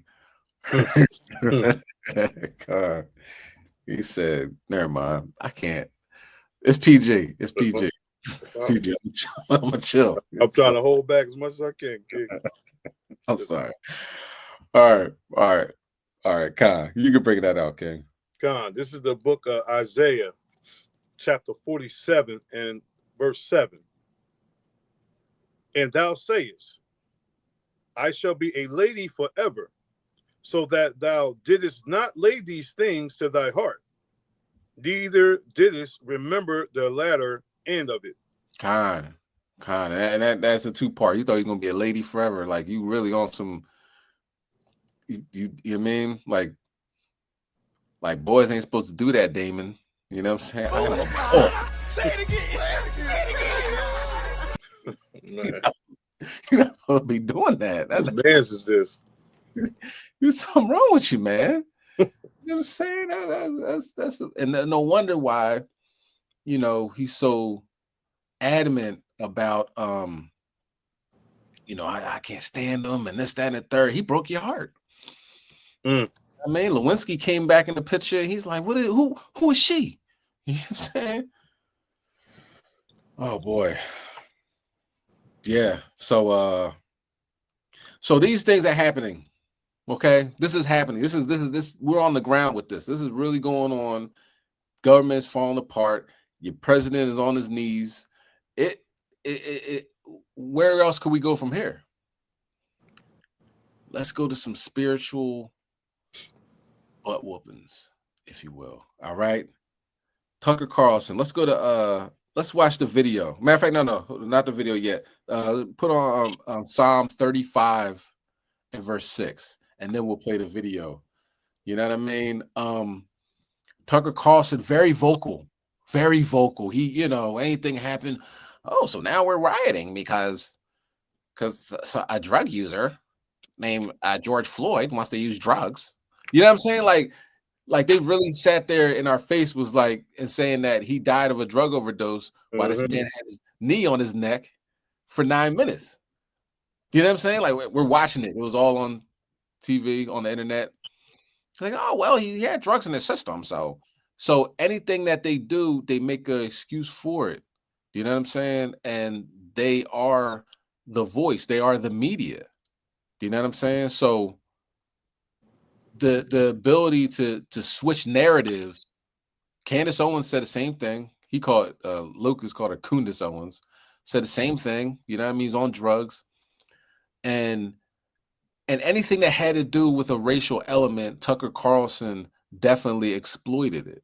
You know what I'm saying? He was talked for days and weeks over something that allegedly Jake did, as opposed to Epstein files or stuff that Esau was doing. You know what I mean? Starting wars in Ukraine, things of that nature, giving all our tax dollars to bombs, you know what I mean, other countries. They don't really talk too much about that, but when it comes to the racial element of the news, they exploit that. So what happened to Tucker Carlson? Let's bring that out in Psalm 35 and 6. Come, this is the book of Psalm, chapter 35 and verse 6. Let their way be dark and slippery, and let the angel of the Lord persecute them. So the angel of the Lord visited Tucker Carlson. He's still alive, though, but he got judged. Let's check out the video. It's real quick. It's a couple, you know, like 30-second video, but it gets to the point. Esau ain't safe nowhere. You dig?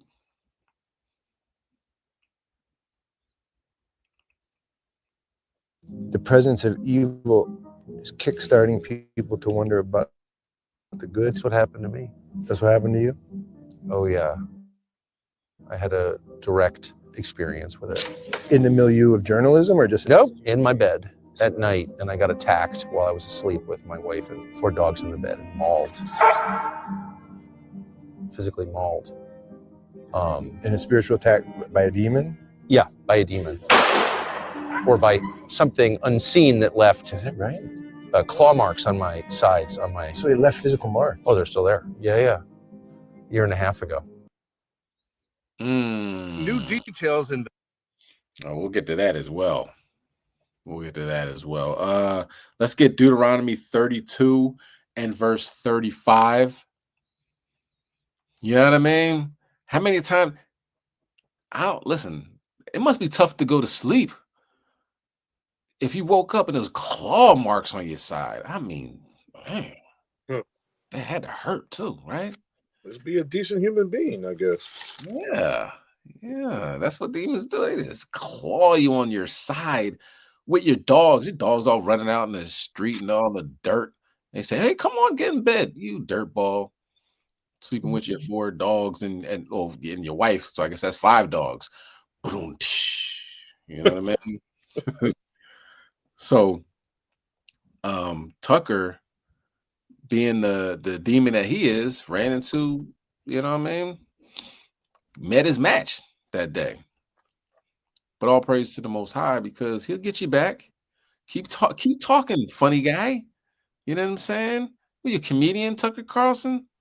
The Most High is the master of ceremonies. He will make a joke out of anything. You know what I'm saying? You getting scratched up, he's gonna laugh at your calamities. Go ahead, Ken. You could bring it out. God, this is the book of Deuteronomy, chapter 32 and verse 35. To me belongeth vengeance and recompense. Their foot shall slide in due time, for the day of their calamity is at hand, and the things that shall come upon them make haste. Ain't nobody got to touch Tucker Carlson. The Most High sent out an evil angel, ran up in his bed, cut him up, and then he had to go to work the next day. You know what I'm saying? He had to move on from that. How do you move on from getting cut up by a daggone demon in the nighttime? That's right. How many pills does he take just to get to sleep? And wash him down with a bottle of cheap vodka? Tucker's in bad shape, man. You know? Ain't nobody praying for Tucker. We pray that it keeps on going. That is the will and power of Yahweh B'Shem Mashiach Yahushai. God will revenge. God will take care of him. You know what I mean? Messing up, he barking up the wrong tree. You know, should have left the Israelites alone. But, you know, pumping their head up, Most High using them all like Pharaoh, you know, and keep on going with that same energy. Now, though, he's kind of dialed back a little bit. You know, he talks about Israel, the Israelis in Israel, and, you know, less about Jake. But at the same time, he's still the same demon he was. All right. So now we have heathen civil wars. Now we're talking about the descent. We're in the descent time now. Before it's like, this is why they're doing this, they're doing that. Now it's descending. It's not coming back up. We're sinking further and further down into the pit. Esau is sinking further and further down into the pit. We've been in the pit. We've been in hell. Esau's coming on down. We're coming up. All right, so let's get 2 Chronicles chapter 20 and verse 27. Because now, we're going to read like in the Valley of Jehoshaphat, our enemies are fighting each other. We're reading scriptures, we're following the feast days, we're following the law, statutes, commandments to the best of our ability, and sitting still and knowing that the Most High is taking care of business. All right. Let's bring that out, King. This is the book of 2 Chronicles, chapter 20 and verse 27. Then they returned, every man of Judah and Jerusalem, and Jehoshaphat in the forefront of them, to go again to Jerusalem with joy. For the Lord have made them to rejoice over their enemies. So let's keep in mind, right?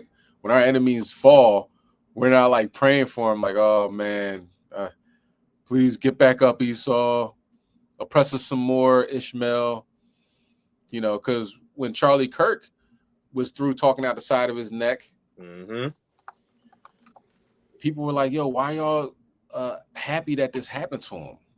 Because we always been like that. We always been partying. Right. We always been about that cherry on top, because we always get the last laugh. That's right. All our feast days is pretty much aligned with the destruction of our enemies. These are feast days.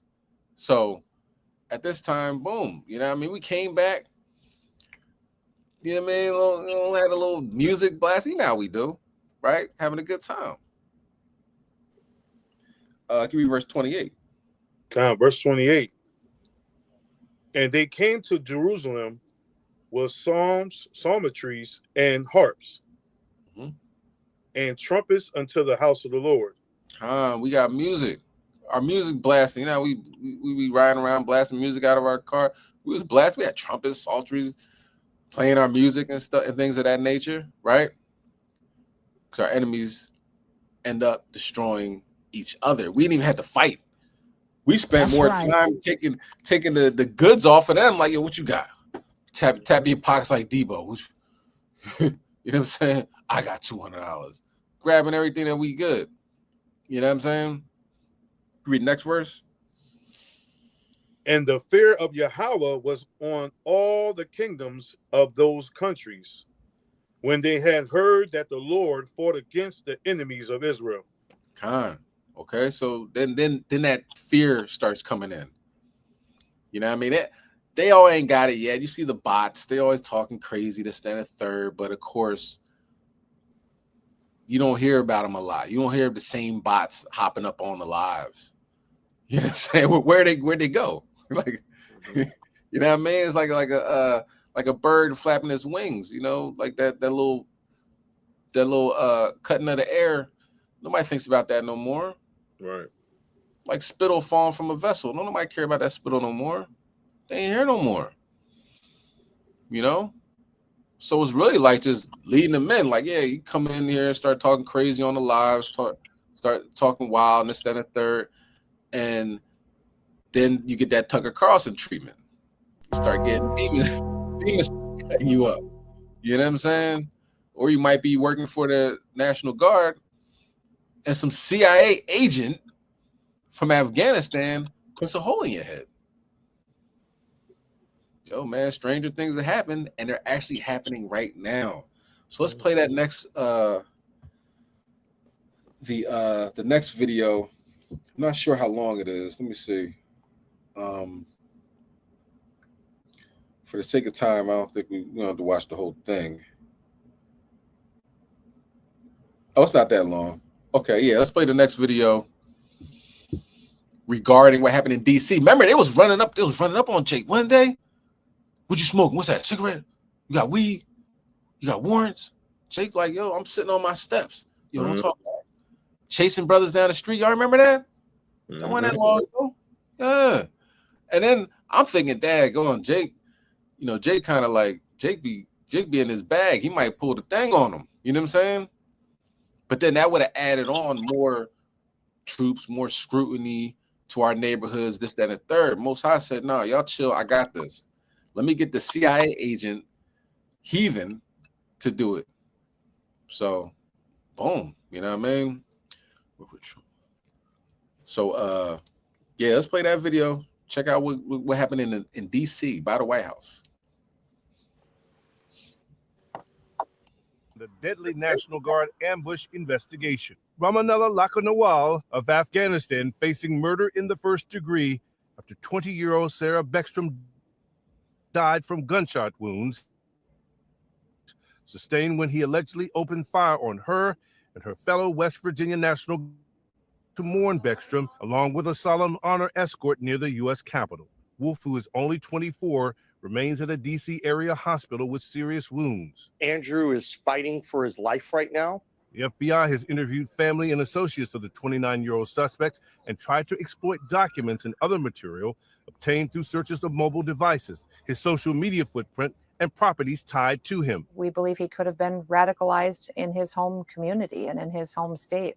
But thus far, authorities have not publicly released any specific evidence tying the suspect to a specific terrorist organization. And while the investigation into potential terrorism ties remains active, officials say they're also seeing signs of financial stress and a potential mental health crisis. Sources telling ABC News Laka Nawal was vetted by and worked with the CIA during the war in Afghanistan. He was brought into the U.S. under the Biden administration in 2021 through the program Operation Allies Welcome and was granted asylum by the Trump administration in April. Armed Forces sources telling ABC News he was unemployed and deeply impacted by the death of one of his Afghan commanders. Sources say in recent days he had been isolated and increasingly distant from family and friends. The suspect remains hospitalized under heavy guard. In the wake of the attack, President Trump has halted all asylum applications. So, Mark, are there any mythical creatures you think exist in? Oh yeah, we'll get to that too. You know what I'm saying? So let's get Obadiah verse 16. So noticed they come from those National Guards come from West Virginia. West Virginia, that's like that whole state's like a sundown town. You know what I mean? And somebody that works for the CIA came and aired them out in Washington, D.C. You know what I mean? That's not normal. Okay, before we go any further, that doesn't happen every day. That's something that's international news, you know? So the descent of not only Esau, the heathen, he said he had spirits on him, Mark. Man, spirits. He said he's dealing with mental illness. Nigga, you was a CIA agent. You should be, they should have set you up pretty good. You come in here, they automatically give you a job, automatically give you free, tax-free housing, all that. But the Most High put those spirits on him, and they have no idea. They said he got radicalized, what they call it, radicalized here in America. He probably got tired of people calling him Habib and, asked him if he go to the Quickie Mart. He's like, you know what? I'm about to air something out. And I think he drove there, obviously with that intention, you know what I mean? And then they shot him up. So it's really like the Valley of Jehoshaphat. Our enemies destroying each other. Go ahead, King. You can bring it out. Khan, this is the book of Obadiah, chapter 1 and verse 16. For as ye have drunk upon my holy mountain, so shall all the heathen drink continually. Yea, they shall drink, and they shall swallow down, and they shall be as though they had not been. You know what I mean? They got to drink that cup of affliction. And it's kind of like nobody even cares. Like, you know what I'm saying? That happened a couple of days ago. People are like, all right, what else is new? So the Most High just systematically taking them out, you know what I mean, one by one, just destroying them and allowing trauma to now pass through their communities and their families. Curses from us to you. So they're gonna have to drink that cup of affliction, man. You know what I'm saying? Take some shots, pour it up. The heathens are going through a heathen civil war. Beautiful time, because normally Jake is in the streets. Oh, we got to protest this and protest that. Even Jake that's not in the truth is like, nah, y'all got it. You know what I mean? You go right ahead. And we just sit there prophesying, reading the scriptures. Nowadays, it's like, I say it all the time, it's like shooting a fish in a barrel, because the things that we're reading on the paper is happening in the news. That's right. It don't get no easier than this. At one point in time, the elders 30 years ago was like, there's UFOs out there, and there's black men in those UFOs. And they're like, you people are crazy. Mm-hmm. Now you have scientists coming out like, yeah, they were like 7 feet tall and black. She said dark, Mm-hmm. right? Not dark, black. Not dark. Yeah. He said they're not black. He said really black. Put his Like- hand up to his mouth like, I'm scared to death. Like Middle Eastern? God, Middle right? Eastern? Maybe like an olive. No, black. Black. That's right. God.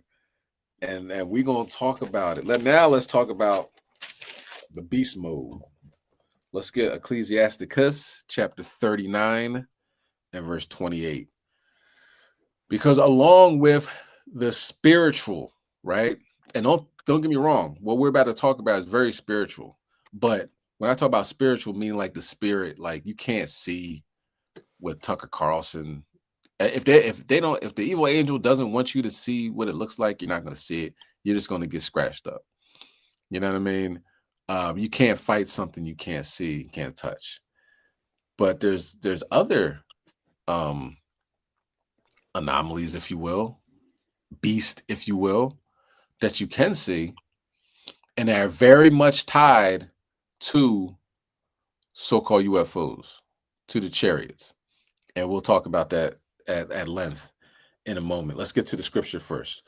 39 verse 28, Bubba Shaw. Khan, this is the book of Ecclesiasticus, Sirach, chapter 39 and verse 28. There be spirits that are created for vengeance, which in their fury lay on sore strokes. In the time of destruction, they pour out their force and appease the wrath of him that made them. Khan. Okay, so just for vengeance. That's it. Mm-hmm. You know what I mean? Like not to be in the zoo. You know what I mean? Not to be a spectacle, not to have a 24-hour webcam watching them. No, just for vengeance. That's it. All right, let's continue on. Verse 29. Verse 29. Fire and hail and famine and death. All these were created for vengeance. So they're coming with fire, hail, famine, death. You know what I mean? All created for vengeance. Go ahead. Teeth of wild beasts Mm. and scorpions, serpents, and the sword, punishing the wicked to destruction. So the wicked think that, oh, nobody's going to bother us. All we have to do is worry about Russia. You know what I'm saying? All we got to do is not make Russia upset so nuclear missiles don't fly. You know, just a little at a time. You know what I mean? We'll give Ukraine Tomahawk missiles, come back a little bit, maybe give some tanks, but we have a little back. That little, you know, it's a little, the war games they're playing over there. They're looking at that as the only thing that can mess them up. But what they don't realize is there's some things on this planet and in this country that they don't need a visa to get over here. That's right. They're already here. You know what I'm saying? And at one point in time, people think they're myths, you know, made up, this, then the third, but that's not the case. Okay. Esau is very, very good at being a devil, psychological warfare, psychological tricks, right? It's to the point where most people don't even believe in the chariots, even though there's plenty of video evidence and this, that, and the third, you know, eyewitness accounts. They don't believe in that because of the disinformation campaign that Esau's been leading the way in for about like 70 years, 80 years, or however long. But some people are realizing that, you know, they've been lying. They've been lied to. What this next video we're going to talk about is what our ancestors would call Sasquatch. Keep in mind, when our ancestors were roaming this area and talking about Sasquatch, there were no TVs, right? There was no Harry and the Hendersons. It was nothing for them like us, right? Because if you mention Sasquatch, or the modern day term would be Bigfoot, People say, "Oh, that's crazy. That's not true." But you got to ask yourself, what was the first time that I was introduced to Bigfoot or Sasquatch? What the first thing? What was it? Was it a cartoon when you were like 10? Was it Harry and Henderson's when you were in your teens? Do you know what I'm saying? When you start thinking about it, you're like, damn, yeah, that's a white man lie. You know what I'm saying? Because he had to tell you that, that this isn't true, or had like a spin on it where you think it's not legit, but it's very much true. You know what I'm saying? And I recommend if you have Prime, Amazon Prime, or whatever the app is, it's a documentary called the Bigfoot UFO Connection, or something to that effect, right? You type in Bigfoot and UFO, you'll see this documentary pop up, and you get like firsthand accounts. And they talk to Gad, and Gad's like, "Yo, of course we believe in them. Like, you know what I mean? It's nothing not to believe in. You know what I mean? The only people that don't think that this is true is people that have been lied to through propaganda." You know what I'm saying? He's like, very much real. And when you get to the stories, he don't like Esau. You know what I'm saying? You have stories where Esau's walking through the woods and he throw a tree at him. And Esau like, it was a smell, it was a musty smell. I never smelled it before. And then a tree almost hit me. So I ran back to my car, and he makes it back home to tell the story. How many people get hit by that tree or get hit by a boulder and they can't tell the story? A lot. That's why you look at the Missing 411 documentaries, Esau is always coming up missing in these woods. Whether it's him, his children, or whoever, they be getting jacked up in the forest. Okay. So I don't want y'all to be like, Bigfoot, I don't know about that. Well, I want you to do some research. All right. Come on. We gotta be wise in all matters, large and small. That's right. Khan, go ahead, Ken. You could play it.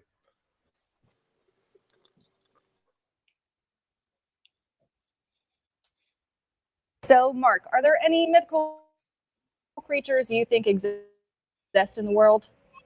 I'm always kind of interested. Okay, but UFOs, UFOs, aliens, and what we're getting to, yes, yeah, creatures. You are a Loch believer? Ness Monster. Okay. Well, the world famous Bigfoot this week. Researchers with the Bigfoot Field Research Organization wrote a report on the incident. Okay, Mark. So according to the witness in the report, the alleged Sasquatch crossed the busy highway around 5:30 on October 4th, about 11 miles northeast of Bellefonte, near Bald Eagle State Park. The witness claims the dark figure was human-like, taller than the vehicle in front of him, and seen all in about 3 seconds. That's pretty fast. 2 others reported seeing something that day as well. One says he's an avid hunter who said even with 50+ years in the woods, he doesn't know what he saw, but it wasn't a bear. So, Mark, after that, do you believe? I'm kind of scared to head out to I-80. I travel Yeah. that road a lot, in that very area, sometimes early in the morning. Yeah, I mean, maybe one of these Bigfoot just running across the road. And that's a pretty dangerous road to cross, too. Yeah, no thank you. I No, don't thank need that you. excited in my life. No, so like Bigfoot, he's out in the woods. In terms of weather, what does he need to know for tonight? Khan, we're good. Well, I think he has a big furry coat. Get wet? Get underneath one of those evergreens, conifers, and so that'll keep. So put this out there because it's gonna be a point in time where they're not gonna be in the woods. The lights are gonna go out. Do you know what I mean? That's when vengeance really starts, and then they're gonna be walking around bashing Edomites' heads. They already run the forest. They already run the woods. But soon they'll be walking up and down the streets, and that's something that it's going to be a pleasure to see. Can you read verse 31, King? Because they're ready to go too. Yeah. Yeah. Verse 31. They shall rejoice in his commandment and they shall be ready upon earth when need is, and when their time is come, they shall not transgress his word. God. So I implore y'all Israelites to look into this, because if you haven't seen the Missing 411 documentaries, you can watch them on YouTube. I'm pretty sure for the most, there's 3 of them, and they might all be free at this point. I'm not sure, but one's about hunters, one's about Edomites' children getting snatched up, and the last one is about quote unquote UFOs. And I would watch them in that order. Watch the UFO one last, so you can really get the concept of what's going on and how the Most High is really destroying this man on all cylinders. Okay. Speaking of cylinders, Khan, Shalakia, King. Khan. Now I'm reading that story just to give a little bit more right now. I'm reading what's it saying right now about that story, that the one witness, I don't know if it said it, but it said it continued by saying what shook him was the way the creature moved across the highway. Not quick or jerky like a sprinter, but fast and smooth, almost seemed to glide across the lanes. It was said that the figure crossed the highway in about 3 seconds, like they said. 3 seconds. Mm-hmm. Chase you down. And the thing about it, right? A lot of people, when they if you haven't done any research on Sasquatch, they say like, okay, it's like an animal, like a gorilla or something, right? Mm-hmm. But people have seen chariots in the area and then seen Sasquatch, and then seen chariots. So it's almost like we understand what's it called? Star Wars, where they had Chewbacca, and they always, you know what I mean? Like not Frank Lucas, what's his name? That made Frank Lucas. I can't think of that guy's name. That made Star Wars. Whatever his name is. They're in the know. Do you know what I mean? They have classified reports, declassified to them, or they talk to ex-CIA agents, ex-FBI agents that know about these things, and they put them in a movie. You know what I mean? So it looks like, what you been watching? You tell somebody this, and they say, "What have you been watching? Star Wars or something?" So it just kind of like takes the wind out the sails that this is something that is only in movies. But having Chewbacca on the spaceships, and you know what I mean, it just kind of gives a level of reality when you actually read the classified or declassified material. You know what I'm saying? George Lucas, Thuata, Frank Lucas. Oh. Not Frank. That's right. George Lucas, Thuata King. You're the bar. So it's something to look forward to. Okay. And to not be afraid, you know what I mean, if you found the lost statute commandments. Now, if you still in your bag and like, I'm sinning, I'm loving life, and I'm keep doing what I'm doing, and then you got Sasquatch show up, that's not somebody you want to fight, you know? He don't lose. For instance, right? Remember what year was that at Tabernacles? And we could hear the calling out at like 2 a.m. while we're sitting outside. It was very eerie. It was spiritual and very eerie, because we felt like a cold wind come by. Yep. Everything got quiet. Everybody noticed it too. We like, you hear any crickets or birds or anything like that? It got really quiet, and then you start hearing these whoop noises that echoed throughout the whole woods, and we already knew what it was. You know what I mean? So, yeah, it's serious. And then Elder Zabak he had a shirt on, or I think he had like a shirt or a vest, and it had like a chariot on it. And he went to a store. He was telling the story a month ago, maybe a couple months ago. And then one of the Edomites in there like, oh, yeah, you know, there's Bigfoot around here. So how that Edomite associate Bigfoot with seeing the chariot on the elder's garments? You know what I'm saying? Mm-hmm. So Esau knows. We just the ones that we ain't catch up yet. But it's legit. It's legit. Now, something else that hopefully we are paying attention to, or if not, we're gonna talk about it today. 3-Eye Atlas. I like to call it Third Eye Atlas. Do you Sasquatch should be the being lineage of Cain or a demon? I think Sasquatch is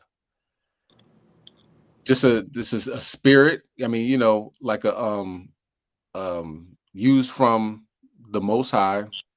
It's physical, right? But just used for vengeance. You know what I mean? I don't think he has any type of lineage close to us. You know, it's just like Leviathan. You know what I mean? Leviathan's used in the end to completely destroy things. That's what I believe Sasquatch is used for as well. And right now he's destroying Esau in these woods, you know, these state parks. Very dangerous at night. And a lot of times when we had, you know, tabernacles, these Edomites would get up and run in the middle of the night because something spooks them. You know what I mean? So I don't think he's from any type of lineage. All right. So let's get on to 3-Eye Atlas, like I call Third Eye Atlas right now. Right now, we're being flanked. The Earth is being flanked by two alleged comets. I'm gonna go quote unquote 2 interstellar objects on either side of us right now as we speak.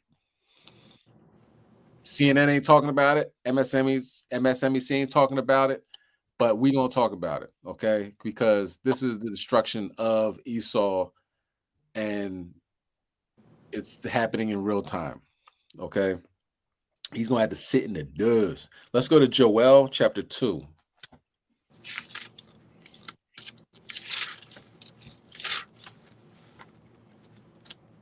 Joel chapter 2, and we're going to start at verse 1. Bubba Bashar. God, this is the book of Joel, chapter 2, starting from the top. Blow ye the trumpet in Zion, and sound an alarm in my holy mountain. Let all the inhabitants of the land tremble, for the day of the Lord cometh, for it is night at hand. Khan. It should be something scary, and a lot of people are scared to the point where they're not talking about it. They're purposely missing out on this. You know what I'm saying? NASA, ironically, right around the time where the government shut down was the time that 3-Eye Atlas was going past Mars, and they have a satellite up around there, and they did not want to show what they, you know, the pictures that they took. It took a month. They showed the pictures. It was a little cloudy and like, you know, it looked like somebody took a picture of a street lamp, a street light in fog. When people on the ground with telescopes have taken much better pictures of this object, right? And they had this big, you know, all right, we're going to show you that. We're going to show you the pictures and this, that, and the third. So when they showed the pictures, they'd keep saying, yes, this comet right here, it's a comet. You know, they didn't talk about any of the anomalies that surround this comet, alleged comet, how the tail is in the front when the tail's supposed to be in the back, and a whole bunch of other things. If you've been following, then you already know this ain't no daggone comet. Now there's another one called R2 Swan that's on the other side of the Earth. So they said, is this like a flanking motion? Like if you know anything about brothers have been in the military, how you're going to close in on the enemy. That's how you do it. And that's what's happening right now. Okay. Let's read verse 2. Verse 2. A day of darkness and of gloominess, a day of clouds and of thick darkness, as the morning spread upon the mountains, a great people and a strong. There have not been ever the like, neither shall be any more after it, even to the years of many nations. Salakia, many generations. So what is this 3-eye atlas? It's coming from outside our solar system. It's on an ecliptical plane that the chances of it being a natural object and falling on that plane is like 1 in a million chance. You know what I'm saying? They said if it speeds up during its perihelion going around the sun, then obviously this is something that is not natural. And guess what? It's sped up. You know what I'm saying? So all the things that they were saying, if this happens, then it's not natural, has been happening. Okay? They say now it has like a heartbeat. You know what I'm saying? Like, it's like it's President Ezekiel. You know what I mean? It's like, it's alive. Okay? There's jets coming out of it. You can see the jets. You take the picture, they're going to show on this. You look at the picture of the jets coming out of it. If it's tumbling, you shouldn't see those jets that clear. It should just be a big circle, right? Imagine if you have like I'll say like a water balloon, right? And if you can make a pin, you put the tape on the water balloon and hit a pin, and then the water will come out in like a jet stream. If you flip it like this, you're not going to see those jets coming so straight. They're all going to be tumbled up. You know what I mean? This is not a comet. And what is it doing? If it's not a comet, then what is it? That's the question. You know what I'm saying? If you think it's anything else, I like to hear it. I believe that it's a chariot. Now, what is it doing? They're saying that it's not by itself. They're saying that the light in front of it, which it shouldn't have, right, is actually full of other chariots. So this is something to look into. You know what I mean? Esau will throw some curveballs and try to, look over here.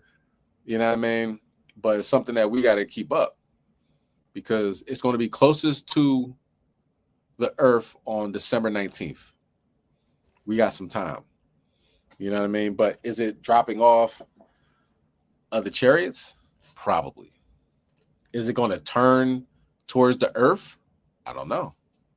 But when it goes to Jupiter, it's going to go to Jupiter, I think in March or something like that. It'll reach Jupiter. It will then be in a position in Jupiter's atmosphere or gravitational pull, rather.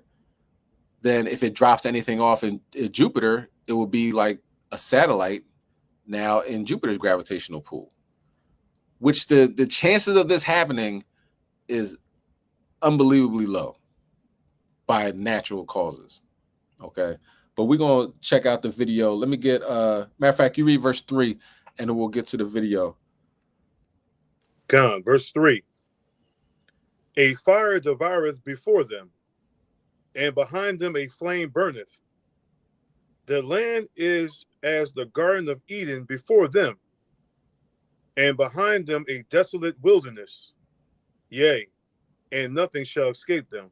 A fire before them and behind them. And you're gonna see that in this video. Go ahead, Ken. You can play the video. New images of the 3-eye atlas show jets pulsating every 16. That pattern might not be coming from where scientists assumed it was.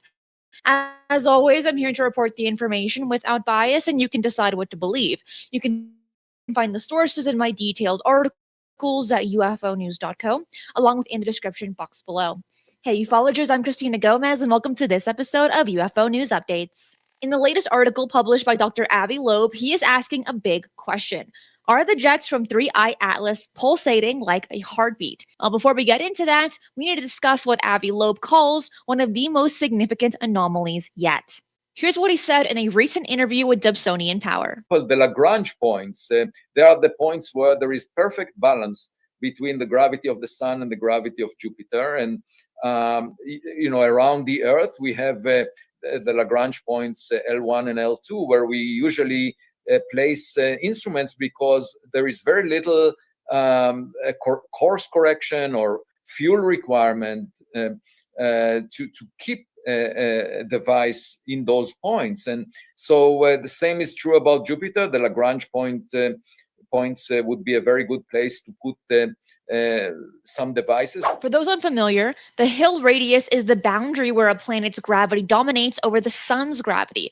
According to Dr. Loeb's calculations published on Medium, 3I Atlas is on the course to arrive at Jupiter at precisely this distance. If you want to deploy satellites or probes around Jupiter that could remain in stable orbit, the Lagrange points at the Hill radius are exactly where we need them. These are located orbital connect and fuel requirements are minimal. Now, I found that by chance that this is to 4 significant digits a perfect match between the perigove, the distance of closest approach of Jupiter, and the Hill radius. And I wrote about it an essay on medium.com, and then I also sent the link to that essay to Davide Fornaccio, who is updating the dataset of JPL, NASA's website on 3I Atlas. And I pointed out to him, look, this is an amazing coincidence thanks to the numbers that you have on the JPL Horizons website. And he did not respond. And 2 days later, the numbers in the website were changed. After Loeb pointed out the Hill radius coincidence, the numbers on NASA's JPL website were changed in 2 major ways. First, a key measurement called A1, which tracks how much the object speeds up or slows down from forces other than gravity, was reduced to almost 1/10 of what it was before. Second, they switched the formula they use to predict how the object behaves as it gets closer to or farther from the sun, going from a model based on water ice to one based on carbon dioxide, which behaves very differently. I found it really peculiar that as soon as I alerted the JPL Horizons for the coincidence, the numbers were revised. Loeb was also asked about a second object that has caught his attention, R2 Swan, which he believes could be on the borderline of being an interstellar object as well. And what makes this interesting is how this relates to 3I Atlas. The other, major difference is that it's almost perpendicular to the ecliptic plane. So it goes in a completely different orbital plane than 3I Atlas. And perhaps there is a reason for having 2 planes being perpendicular to each other. So it's definitely worth monitoring and checking if there are any additional anomalies associated with it. Think about that for a moment. We have 3I Atlas traveling along the ecliptic plane where all other planets orbit, and these objects being perpendicular from each other can be seen as a pincer maneuver, which is a very common military tactic. Now let's go back to the latest findings about those pulsating jets. When 3I Atlas was first detected on July 1st of this year, astronomers noticed its light wasn't steady. It was pulsating with a period of 16.16 hours. The brightness was shifting by tens of percent with each cycle. Initially, researchers assumed this was caused by the nucleus of the object spinning, and they thought we were seeing an elongated body tumbling through space. But Avi Loeb says that explanation doesn't work. Based on the Hubble Space Telescope images from July 21st, most of the light that we see from 3I Atlas is not coming from the solid nucleus. It is coming from the coma, which is the glowing halo of gas and dust surrounding it. As noted in a study published in Astronomy and Astrophysics back in August, the nucleus might be as small as 2.8 kilometers. If that's true, the nucleus reflects less than 1% of the total light at certain wavelengths. Loeb proposes a different explanation.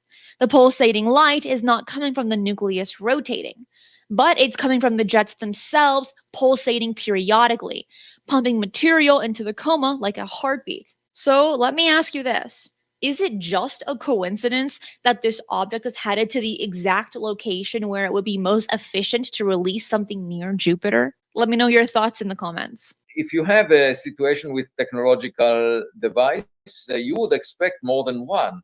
And very often one is used for distracting attention from the other one. And so this happens quite a lot. So we should keep our eyes open and get as much data on this one as well, I think. Per insights from the International Asteroid Warning Network website, we will have much better data soon. This network has launched a campaign running from November 27th through January 27th of 2026. Hundreds of telescopes around the world will be observing 3I Atlas. So what does this pulsating heartbeat pattern actually tell us?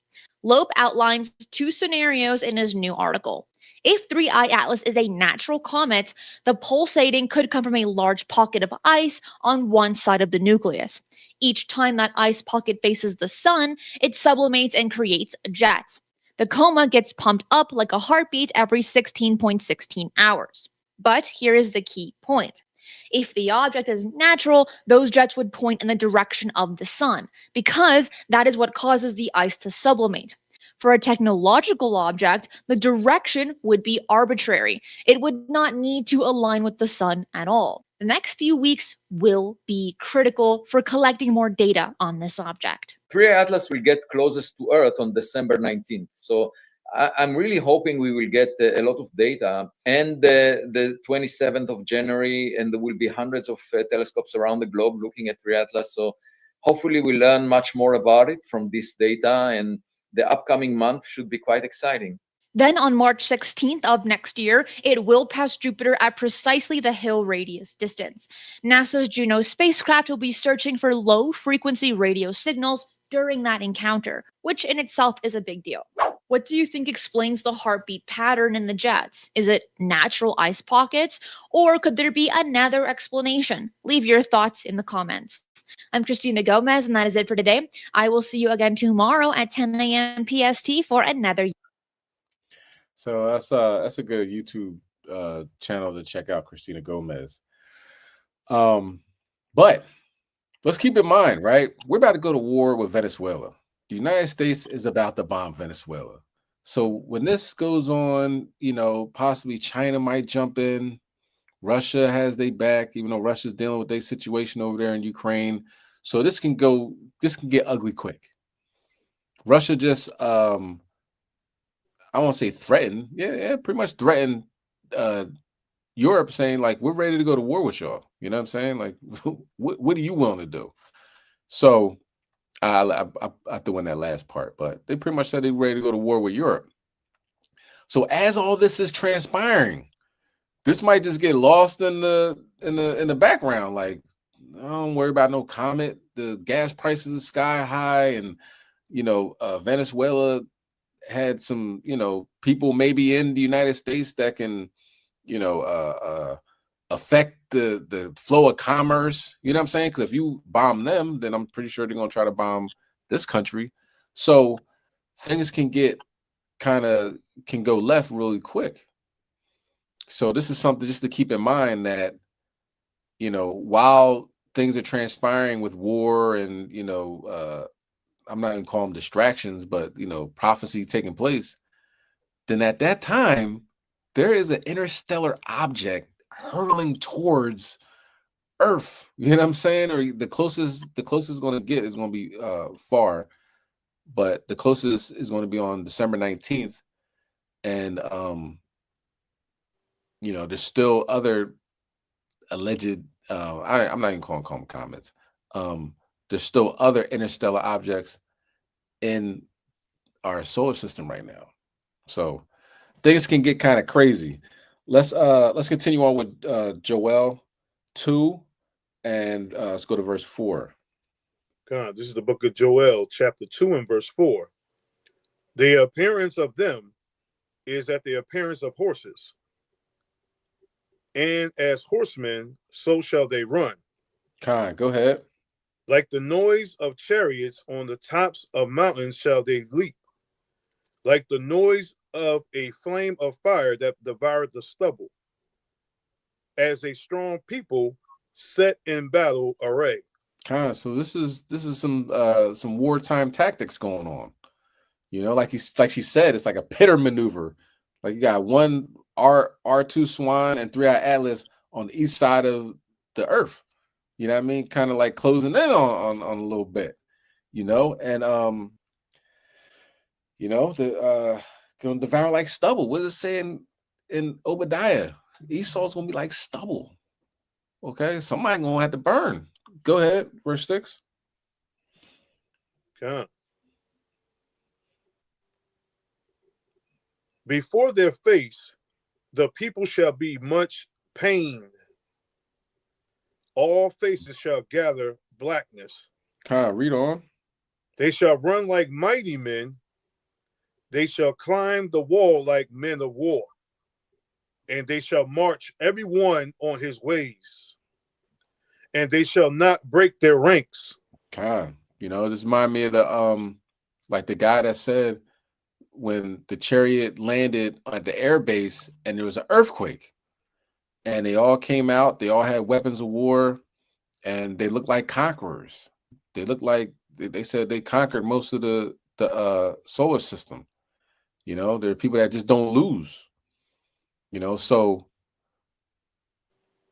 this 3-Eye Atlas, it is 33 tons. You know what I mean? It's bigger than Manhattan. It's like the size of Manhattan. So what is on there? You know what I'm saying? Like, what is on there and why is it so wild? And why is NASA trying to hide all the information? You know, if this was a blue beam situation, I talked about it before, this was a blue beam situation, they got to talk about it. They got to rev people up and get ready and anticipate. Most people you talk about, they're like, I don't know what you're talking about. You know what I mean? Avi Loeb, he talks to people online and like amateur astronomers. You know, so this isn't big news. It should be though. Can you read the next verse 8? Verse 8. Neither shall one thrust another. They shall walk everyone in his path. And when they fall upon the sword, they shall not be wounded. It's something that you should be afraid of. You know what I mean? Like, fear God and keep the commandments. Like, you know what I'm saying? They come in to destroy. You know what I mean? When this scripture is talking about, they come in to destroy. Whether 3-Eye Atlas is talking about this, the Lord knows. But you gotta think about it. It's something you gotta definitely consider. You know, Ezekiel 9:4. Like, you want to have that mark where they just pass you and then go destroy everybody else. You know what I'm saying? Keep yourself in a spot where the Lord says, not him. You know what I mean? Not her. You know, seek out your own salvation with fear and trembling. All right, last video, last scriptures. Let's get Deuteronomy 28 and verse 22. All right, this is curse breakers. Now, of course, this is a play on words. The Most High is the one that can take this curse off us. You know what I mean? Sending his son back for our salvation. You know what I mean? That they're the ones that are going to change this for us. Okay. But one thing we got to consider is that he said he will loosen up the yoke around our neck. You know what I'm saying? These last days. Like, we're not literally in hard bondage like our ancestors were, working in the field from sun up to sundown and getting beat in that aspect. Now, some of us that are working in the field, you know what I mean? And there are some of our brothers and sisters that come over here from 10 tribes, you know what I mean? And they were enslaved in Georgia. So it's not saying slavery doesn't exist. We all know about the 13th Amendment, that part of slavery. If you're locked up, you're still going to be working in the field and being a slave. Get all that. Mm-hmm. But what I'm saying is, all praise to the Most High that in this scripture that we have, it talks about inflammation. There are things that we now know that we can get online or in the store or whatever that can help. You know what I'm saying? So it's really the mercy of the Most High. So this isn't, I call it curse breakers, but it's the mercy of the Most High of allowing us into, learn more. Not saying our ancestors didn't know, you know what I mean? But for us coming out of slavery and learning these things all over again, there's things that actually can heal our body. You know what I mean? Let's bring that out, King. 28 and verse 22.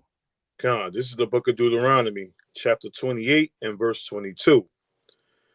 The Lord shall smite thee with consumption. Salaki, consumption. Consumption. And with a fever. And with inflammation. And with an extreme burning. And with the sword. And with blasting. And with mildew. And they shall pursue thee until you perish. Khan. So, Salaki. Khan. So the information is what I wanted to talk about, because information, it affects a large majority of us. You know what I'm saying? Different parts of your body dealing with information can get adversely affect you. You know what I'm saying? Information in your bones, the heart, inflammation. He's going to talk about this in the next video, and there's also ways to deal with that. Okay, let's get Ecclesiasticus chapter 30 and verse 15.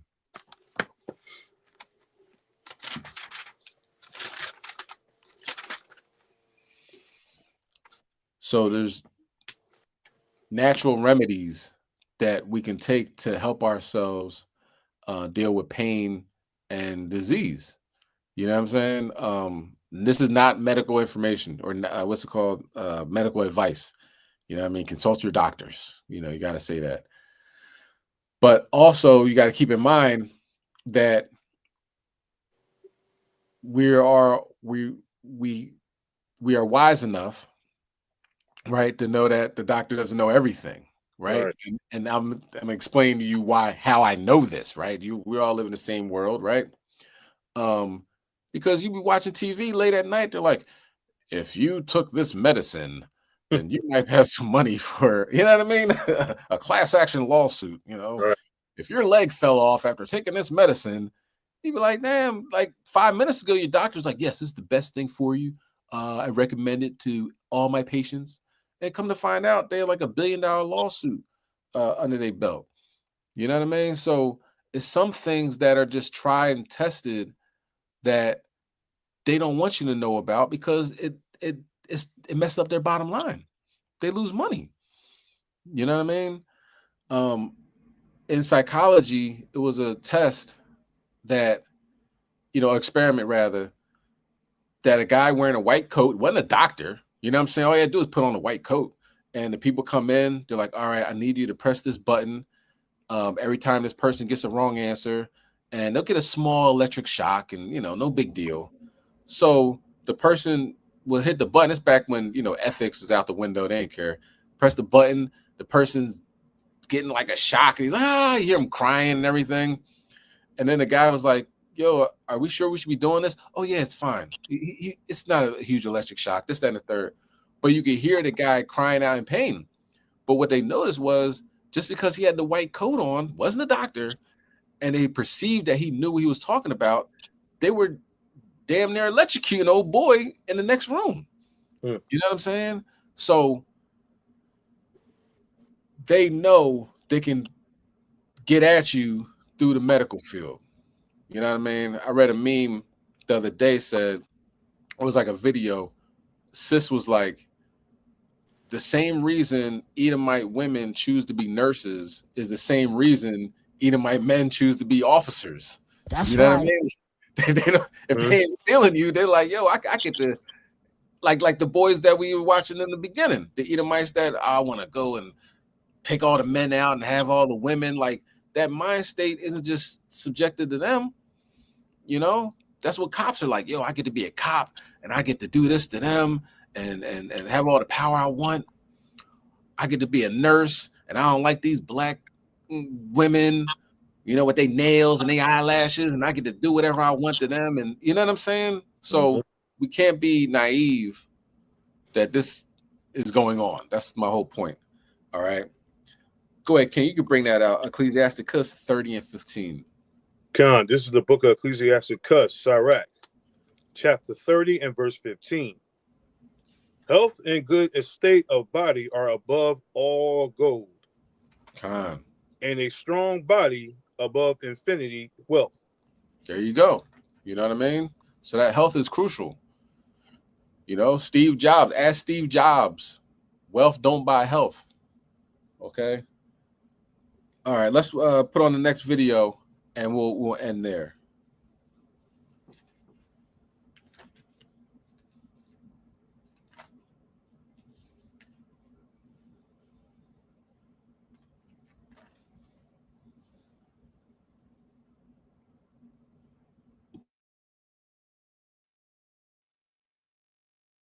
Today, I want to talk about the fascinating. Today, we'll unravel its potential benefits, particularly in the role of reducing inflammation and supporting your overall health. So first, let's explore what makes castor oil such a unique and powerful ingredient. It's extracted from the seeds of the Ricinus communis plant, which is known for its anti-inflammatory properties. And when it's applied topically, will help alleviate your pain, will reduce your swelling by inhibiting the production of pro-inflammatory molecules. And this is what makes castor oil such a popular choice for those seeking natural relief from conditions like arthritis, sore muscles, joint pain, inflammation, swollen lymph nodes, and the list goes on. Physiologically, castor oil works by increasing lymphatic flow, which plays a crucial role in the body's detoxification process. And by enhancing lymphatic drainage, castor oil helps remove those toxins and waste from those tissues, potentially reducing that inflammation and promoting healing. Additionally, it improves circulation. It aids in the reduction of swelling and discomfort. And if you're having chronic inflammation, this is something you might want to consider. But the wonders of castor oil don't stop there. It also is renowned for its skin-enhancing properties. The moisturizing abilities of castor oil soothes dry and irritated skin. It promotes a healthy and vibrant complexion. And its antimicrobial properties make it useful for combating acne-causing bacteria, leading to clearer skin over time. And beyond the inflammation and skin health, castor oil has shown promise in other areas. It's reputed to boost hair health, encouraging the growth of added shine by nourishing the scalp and strengthening those hair follicles. Those struggling with occasional constipation might find relief with castor oil's mild laxative effect when used judiciously. And it's important to note, however, that while castor oil offers numerous benefits, it should be used wisely. Always conduct a patch test before applying it extensively to the skin, and consult a healthcare professional if you're considering using it for internal health benefits. And in summary, castor oil is a versatile natural remedy with a multitude of health benefits. Its unique composition and physiological effects makes it a valuable addition to anyone's wellness routine. Whether you're looking to soothe your sore muscles, enhance your skin, reduce inflammation, or explore any other type of health benefit, castor oil just might be the secret ingredient you've been searching for.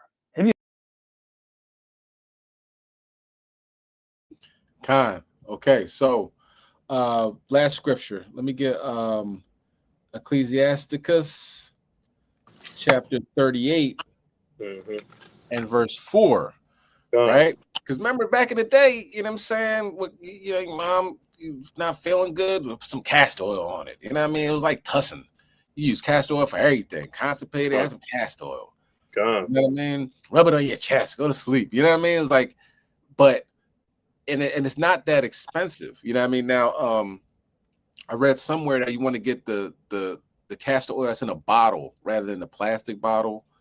And like I said, I'm not a doctor, so is people that they say something with the plastic that it ain't good. You know what I mean? The bottle's better, and like organic, obviously. You know what I mean? So you might pay like $15 for a bottle or something, but you ain't gonna go through that bottle too fast because it's thick. You know what I mean? It's something that you will have for a while. But think about it. You can go to any drugstore and get castor oil at one point in time, and now it's not really like that. If you go into like a CVS, Walmart, whatever, it'd be difficult to get because what the drug companies are like, yo, we don't need no end all be all type of plant. You know what I mean? Some oil that they can use to help themselves. We want pills. You know what I mean? Black seed oil. It's another oil that is healthy for you. Now, of course, black seed oil is like oil. So if you take like a teaspoon of it, it's kind of like drinking oil. There's other things. There's pills you can take for black seed. Of course, you don't want gelatin in the pills, right? But I know I'm going around, but I'll kind of hone it in that the natural way is preventative measures. You know what I'm saying? Now, of course, like the elder always says, definitely listen to your doctors and everything like that, because we wait till we get sick and it's like, okay, let me get some castor oil. You know what I mean? Like you want to do it now while you're feeling good. You know what I'm saying? To prevent any type of possible ailments. You know what I mean? To clear out your lymphatic system, like he said. You know what I mean? But we're living for the future. All right. Esau's going down into the pit. We coming up out of the pit. So let's stay a while. All right. That's right. Yeah, man. Con, so you can bring that out, King. Con, this is the book of Ecclesiasticus, Sirach, chapter 38, verse 4. The Lord hath created medicines out of the earth, and he that is wise will not arbor them. Con. So don't hate the medicine that the Most High makes. You know what I'm saying? You got it. All right. So that is the lesson. Hopefully it was edifying. You can see Esau is tumbling. He's falling down. We're coming up. You got interstellar objects out in space. You got the United States president on his knees to you know what I'm saying? Like, look, it's going down. He's gonna have to sit in the dust, and you got to dust yourself off because you about to sit in that chair, King. You know what I mean, Princess? You gonna have to sit. You gotta sit in that chair, but get your crown right, okay? Right. So of course you gotta repent, stay prayed up, get your fasting on, right? Follow your law, statutes, and commandments, prayer, meditation, all that good thing. Keep it going, okay? Keep it going because, yeah, I like that picture. You know what I mean? We're gonna be walking around with lions and just tearing the Edomites up. You know what I mean? Drinking wine with Yahweh Shai, as long as we can keep this thing going in the right direction, okay? So stay focused. Time is short. We in the last days, last minutes, if you will. All right. So, stay focused. All right. Hanukkah's coming. Hanukkah's coming up. Make sure you get your donations in to your respective cities. Plan to meet, plan to get together. You know what I mean? It's going to be a very spiritual time because, of course, all these things are happening. They're going to continue to happen. The sun exploded. Right, the sun exploded today, and it made like an 8, like an infinity sign on the sun. So each side of the sun is now exploding. All right, it's huge sunspots, coronal holes on the sun. So if you're feeling tired, your ears are ringing, you're having vivid dreams, you're within good company because the sun. We're affected by these things. You know what I'm saying? Hong Kong fires happening. So I didn't get the Moab. 156 dead, burned alive in a fire of like 3 tall buildings. You know what I'm saying? Southeast Asia, like 1,100 people gone after a cyclone went through there. So the heathens are getting destroyed. Finish him. You know what I'm saying? I couldn't go with everybody. And I couldn't get at everybody because we'd be here all night.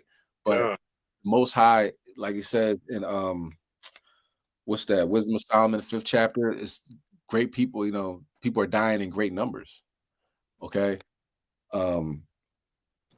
Ethiopian volcano erupted after 12,000 years, recorded history. It's a bit much. All right. These aren't normal times we're living in. All right. So stay focused. Okay. Stay focused. That's right. Ty, you want to bring anything out before we close out? Nah, King, mighty lesson as always, man. I would say too, you know, tonight is, you know, HOI's fast. So anybody that's follow HOI, I would definitely get your fasting on tonight into tomorrow night. That's one of the big keys to staying healthy. That's what I noticed. You're less sick. You don't have to worry about the inflammation and everything like that. So yeah. Fasting is a big key, meditation and everything. So yeah. That's it, King. Mighty lesson, King, as always, man. All praise to the Most High. The water for the reading, King. Appreciate you. That's right. King. It's a Philly thing, you know. All right, now we get now. You know what I'm saying? Straight up. That joint crazy. You know what I mean? All right, so I'm gonna close out in prayer. God. Yeah. Okay. So if you want to stand and face the east, prostrate, face the east, however you want to pray, you can do that. And I'm going to say the Lord's Prayer in Paleo Hebrew and the Lord's Prayer in English. Okay. This is the Lord's Prayer in Paleo Hebrew. Abanawa, Shabbat Shemayim, Kodash, Haya, Shemka, Yahweh, Malachbaka, Daba'a, Ratazaka, Aya, Aisha, Barataza, Kawa, Aya, Bashamayim, Natananawa, Lacham, Kau, Yawam, Wasalah Nawa, Kabawah Nawa, Kasalah Nawa, Kabawah Yanawa, Wala'a, Dami Nawa, Banasai 1, Abal, Hawashai Nawa, Mayan, Rai, Kaya, Laka, Hamalakwaf, Wa'ala, Watapalaraf, Lawalamyam, Aman. This is the book of Matthew, chapter 6, verse 9. After this manner, therefore pray ye, Our Father, which art in heaven, hallowed be thy name. Thy kingdom come, thy will be done, in earth as it is in heaven. Give us this day our daily bread, and forgive us our debts, and we forgive our debtors. And lead us not into temptation, but deliver us from evil. For thine is the kingdom, and the power, and the glory, forever. Amen. O Lord, Yahweh, Babakashar, bring down our enemies down to the pit and uplift us into our rightful place in the kingdom to come. Make haste to send your son back, utterly vex our enemies, and protect us and surround us by your angels. Hear our prayers, hear our cries, hear our requests, and let our prayers pierce the clouds. In Yahweh's name we pray. Amen. Khan, all praise, honor, and glory to Yahweh Shem Mashiach Awashai. Kwom Yashala. We got next. Shalom. Yeah. Shout out to my higher now, Yahweh. Shout out to Dark Side for this beat. All praises to my higher now, Yahweh, the house of Israel. Put your hands on your heart for your God. Kwom Yashala. We gonna roll with Yahweh. What? He's out higher now. Yeah. We gonna roll with Yahweh, and his name is full of power. Come on. We gonna roll with Yahweh. Yeah. He's out higher now. What? We gonna roll with Yahweh, and his name is full of power. We gonna roll with Yahweh. He's out higher now. We gonna roll with Yahweh, and his name is full of power. We gonna roll with Yahweh. Come on. He's out higher now. Come on. We gonna roll with Yahweh, and his name is full of power. We gonna roll with Yahweh, he's out higher now. There's no on greater than the God Yahweh. Every day he show us his power. And these storms, man, they devour. He has bodies, man, every hour. Life is sour, but he brings power. And his son, yes, we do honor. He's our father, a mighty father. And you defile us, why even bother? All you wicked ass men that started these powers, but he's the problem solver. Man, these scriptures hit like a revolver. Shrapnel in your face like a bomber. Daughters of Zion, let's go warn her that the Lord God is about to abhor her. Wait, hold up. This is the reason why I'm living, and the reason why I'm even in existence is to please Hayanawa and to show Hayanawa that we have truly repented. Ain't no reason for a brother to come up to camp at the front like he got still. But if a real little brother by the will of the Yahweh, your camp, he might just bail. Wait, hold up. We gonna roll with Yahweh. He's out Hayanawa. We gonna roll with Yahweh, and his name is full of power. We gonna roll with Yahweh. He's out Hayanawa. We gonna roll with Yahweh, and his name is full of power. Come on. We gonna roll with Yahweh. He's out Hayanawa. We gonna roll with Yahweh, and his name is full of power. Hallelujah. We gonna roll with Yahweh. He's out Hayanawa. We gonna roll with Yahweh, and his name is full of power. Who the hell said Yahweh ain't clear? Make him count back for the steer. Make you clap like you was a sin. Or a pig to the slaughter, you squeal. Like the devils in the Bible, it revealed. White women walk past it like